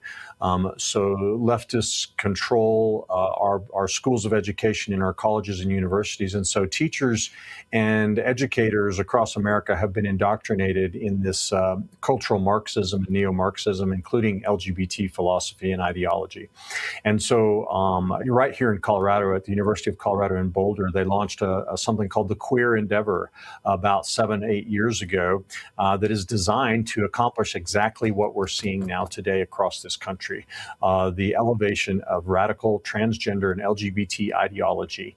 They're trying to remake society, remake culture in this sort of nihilistic, morally relativistic vacuum, kicking out God, rejecting all truth, allowing people to do whatever they want, whenever they want sexually. And it's just insanity. That's what's happened. And so we have got to fight back, push back, and restore our institutions, especially our schools, to the biblical morality foundations that we were built on. I want to touch on that, but give us an update of the case there with this young girl in Colorado. What's going on there? Yeah, absolutely. Well, the parents in the case filed a lawsuit in federal court because the Jefferson County schools had a trip to Washington, D.C., and I'm not sure if your viewers are aware of the facts of the matter, but their 11-year-old daughter was on this trip, and the school officials put her in a bedroom, assigned her to a bedroom with a transgender boy. And the girl, thankfully, had enough, intestinal fortitude to speak up about it, and so they moved her to another room, thankfully, but they told her to be quiet and don't tell anybody, which of course is an infringement of her First Amendment rights. And so the parents have filed suit because they believe and allege, and I think properly so, that this is part of another aspect of this whole radical ideology, which is that the parents are the enemy. We don't want transgender parents, the parents of transgender kids, to know about it. And so we've got to keep all this transitioning that we're facilitating. We got to keep it secret from the parents. And this is just wrong on so many levels. And so the parents courageously have filed suit in federal court. And I believe that it's in the initial phases now. I'm not 100% sure procedurally whether the preliminary injunction or any other remedy has been granted yet, but it's ongoing in the district court in Colorado. Is this a grooming case as much as it is a First Amendment issue? Good question there, Perry. I don't know the facts about the transgender boy and whether to what extent the school was facilitating his transition, so-called transition. They were obviously allowing him to, share intimate spaces with the opposite sex. So to that extent, it is grooming. To the extent that such activity can affect other children and cause them to be open to transgenderism and homosexuality, then that is grooming as well. But specifically with that boy, I'm not sure of anything that was done, not aware of anything that was done other than this sharing of a bedroom space with a girl. Kind of a 30,000-foot view question, Richard. What has happened to just the general moral order, character of teachers, and moreover, the medical community that seems to be complicit to this? Yeah. Perry, there was a socialist, Marxist in the late 19th century, early 20th century named Antonio Gramsci. He was Italian, but he was quite influential, and he wrote and spoke about the need for a long, slow march through the institutions.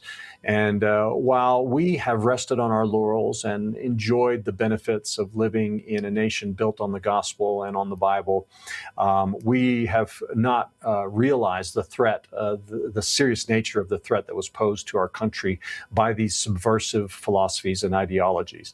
And while we have, like I said, been enjoying life, they have been hard at work for 100+ years, spreading their dogma in our schools and universities, and from there into the other institutions of our country. And what we're seeing now is that the seeds that they have planted are now matured and are bearing fruit. Those trees are bearing fruit, and we're seeing it happen. So we have moral relativism, there is no truth. The youth today believe this. The majority believe there's no truth. You can have your truth. I can have my truth. The Bible, is outdated and whatever. And they also believe that the founders of our nation were illegitimate, were bigots, were money grubbing, greedy imperialists. And so everything that we believe in and hold dear has been dismantled while we slept. And so the teachers now in our schools, not all of them, of course, but many are adherents to woke ideology and philosophy because that's how they were trained and that's how they were raised. And we just didn't know the extent to which it was going on. And that's the situation we're faced with now. And it's not just in schools, it's in our boardrooms, our businesses, it's in the halls of government, of course, across America, it's in Hollywood, it's in entertainment, it's in all of the mountains of influence in America. And even in our churches, Perry, not to go on and on about this, but our seminaries have been largely influenced, even evangelical conservative seminaries. The Southern Baptists have been grappling with this problem now for the last 6, 7, 8 years, trying to put a stop to it and get it out. But many seminaries across America. So we have pastors all over America who are embracing transgenderism, who are embracing moral relativism, who are, all other sorts of wicked ideologies. So, they are wanting to completely destroy Christianity and take over America and remake it in their own image. That's what we're dealing with. Excuse me, do you think it's hitting a wall? Well, I think there is a reaction. Yeah, absolutely. I think there is a recoil that's taking place. The Spirit of the Lord is moving. I believe that a revival, an awakening actually is underway. The great news that we should all be rejoicing about is what we're seeing in the youngest generation, Gen Z, and to some degree the millennials as well, are attending church in record numbers, so greater numbers than what we've seen in a long time, even pre-COVID, even more than baby boomers. Bible sales are through the roof. We're seeing massive evangelical revival meetings take place on college campuses across America. And so I think there is a lot that God is doing as people are, at the same time, while we see this wokeism making incredible inroads, we're also seeing people wake up and realize, wait, I've been fed a lie. This philosophy is empty. It's not real. It's not true. I'm not happy. I'm miserable. I need answers in my life. And they're turning to God. They're turning to traditional sources of truth like the church. And so that's cause to rejoice for sure. We saw a little bit of that recoil in the 2024 election as people, voted for Donald Trump. He still had what I consider to be a very, very low majority, although he was touting it as a major landslide. We need Kamala Harris should never even come close to being nominated by a major political party in this country. So we should be happy, but we should also recognize that we have a whole lot of work still to be done to disciple this nation again. All right, let me take a break here. Let me say to our viewers and listeners, check out Richard's website, Truth and Liberty. Oops, almost said the wrong word there. truthandliberty.net. Check it out, and check out the podcast there as well. truthandliberty.net. We'll be right back. Applegate River Golf and RV Resort, a pristine 9-hole course alongside the Applegate River. Their clubhouse offers a golf simulator experience. The RV Resort is adjacent to the golf course with convenient pull-through parking. Applegate River Golf and RV Resort. Information at applegaterv.com. Jesus is the answer for the world today. Above him there's no other, 'cause Jesus is the way.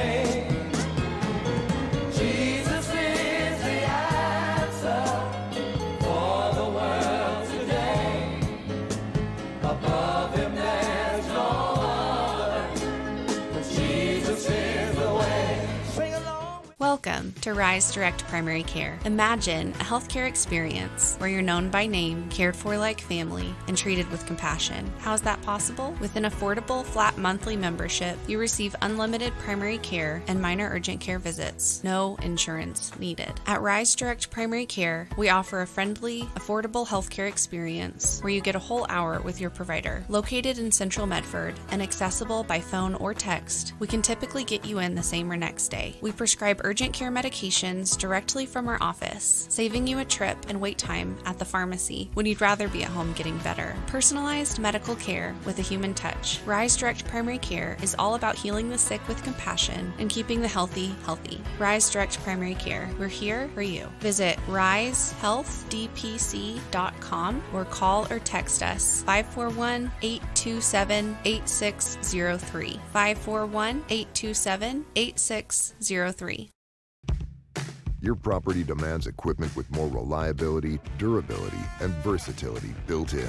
Kubota equipment is ready to get the job done right.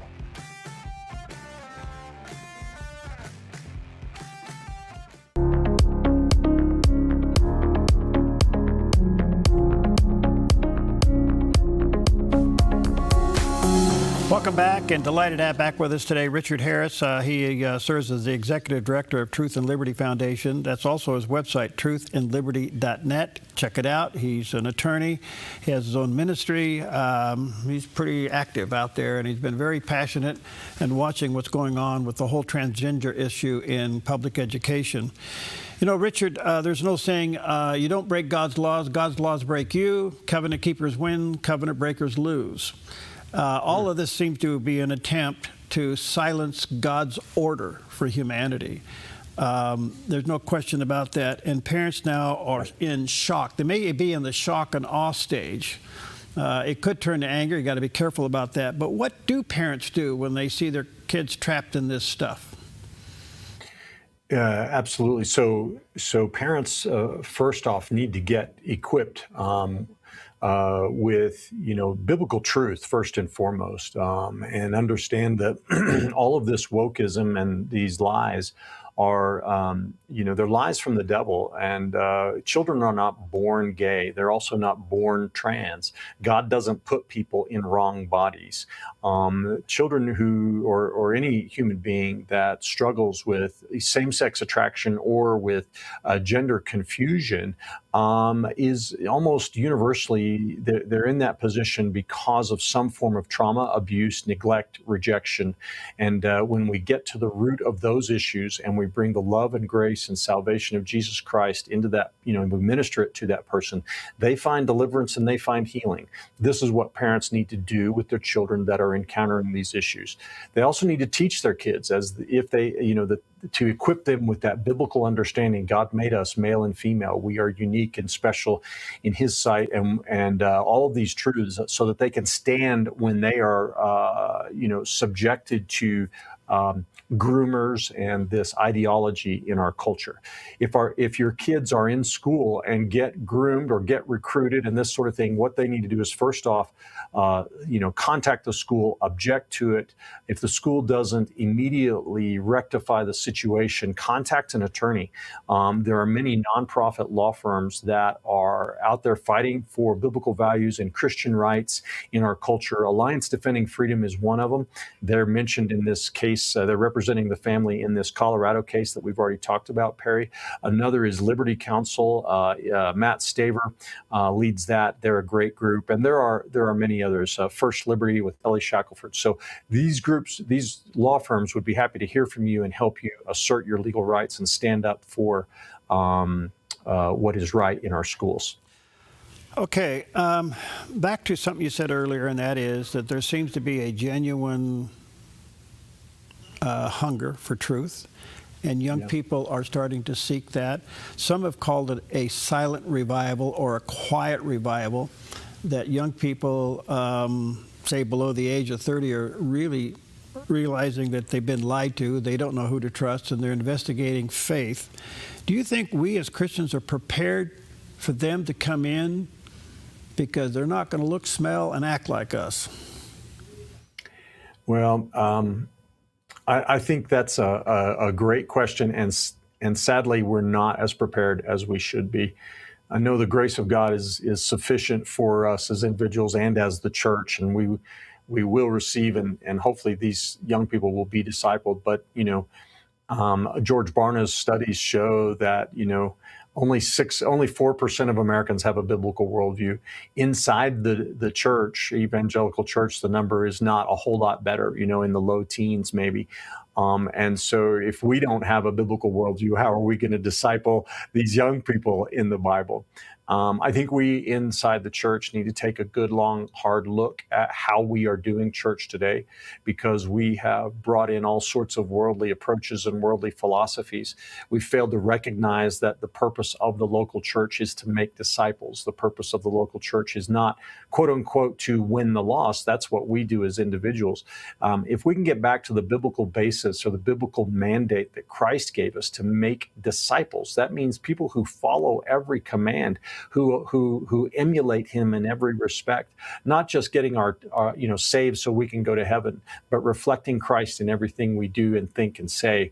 That's what we need. Our mission needs to be restored to the body of Christ, not just here in America, but really all over the world, and push out these worldly philosophies and approaches that we've bought into, with the seeker-friendly movement and all this other stuff that has watered down the gospel and made us so ineffective.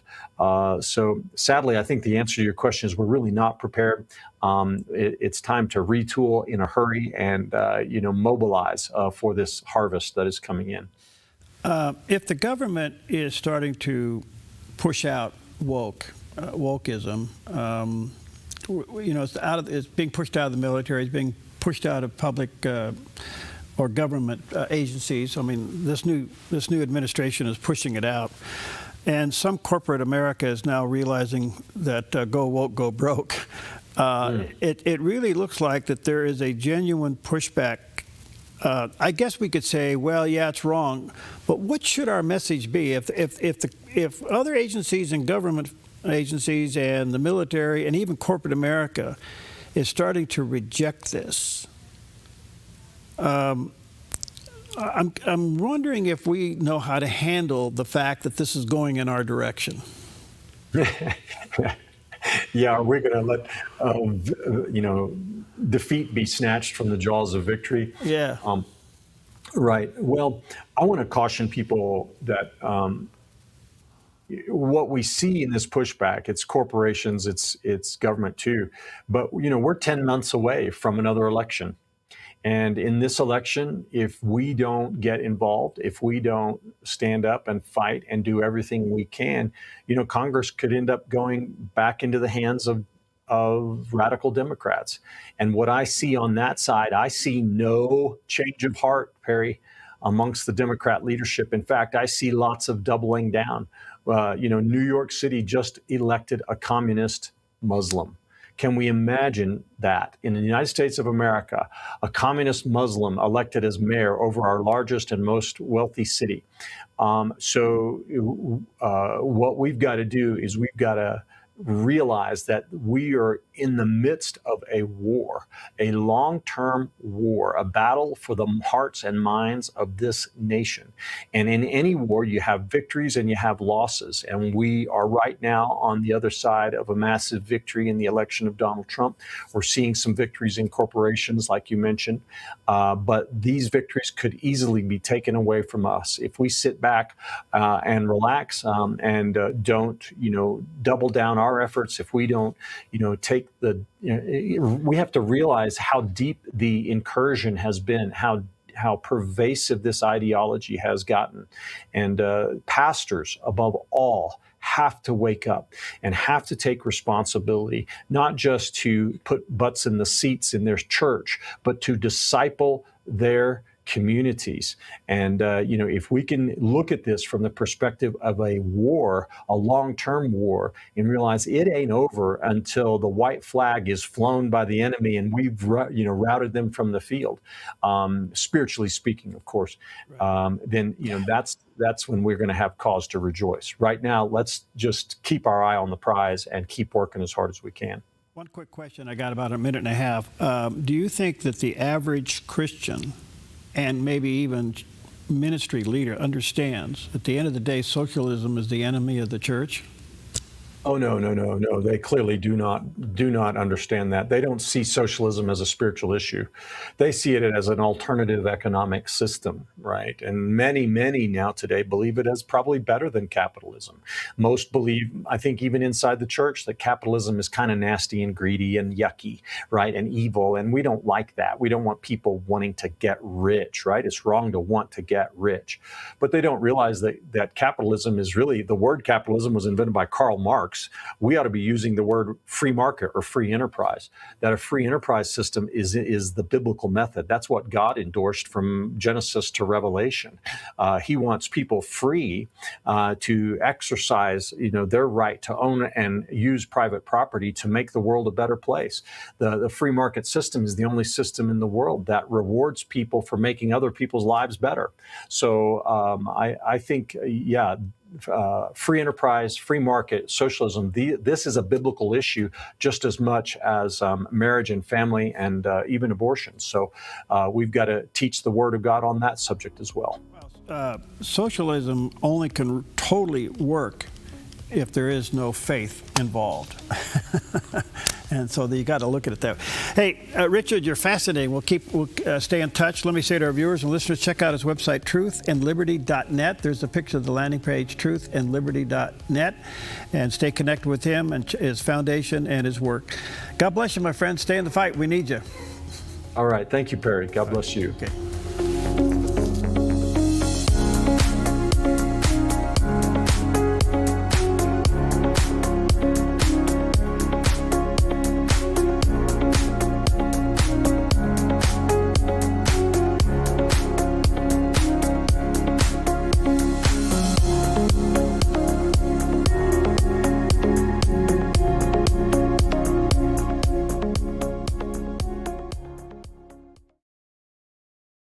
At Rogue Hearing in Phoenix, we help you hear life again, clearly and comfortably. From expert hearing tests to custom aids and more, the team at Rogue Hearing delivers care you can trust. Rogue Hearing in Phoenix at the shops at Exit 24. Personalized hearing care right here at home. I'm Susanna, and I contracted KA Designs to do custom cabinets throughout my house. We chose a really beautiful maple wood that really creates like a nice airy space. Everything was custom, and it was really cool because I got to literally see it come to life in person. We love to entertain, and we have a large family, so everything came together perfectly, exactly what I wanted. I highly suggest KA Designs if you're looking to design your dream house. Go check them out in their showroom. You will not be disappointed. Buying or selling a home can be stressful. It's one of the biggest decisions you'll make in your lifetime. That's why it's important to work with someone you trust, someone who has the right experience and knowledge of the market. Hi, we're Patrick and Paulina Leiser with Leiser Real Estate Group. And whether you're looking to buy or sell a home, our mission is to take the stress out of the transaction and make it as seamless and rewarding as possible. Contact us today. We look forward to working with you. Finding that next great series to binge watch is fun, but your neck, shoulders, and body don't count that as me time. Hi, I'm Tamara Miller, owner of Organic Element Spa, and I invite you to put down the remote, get off the couch, and schedule yourself some real me or we time with your favorite service.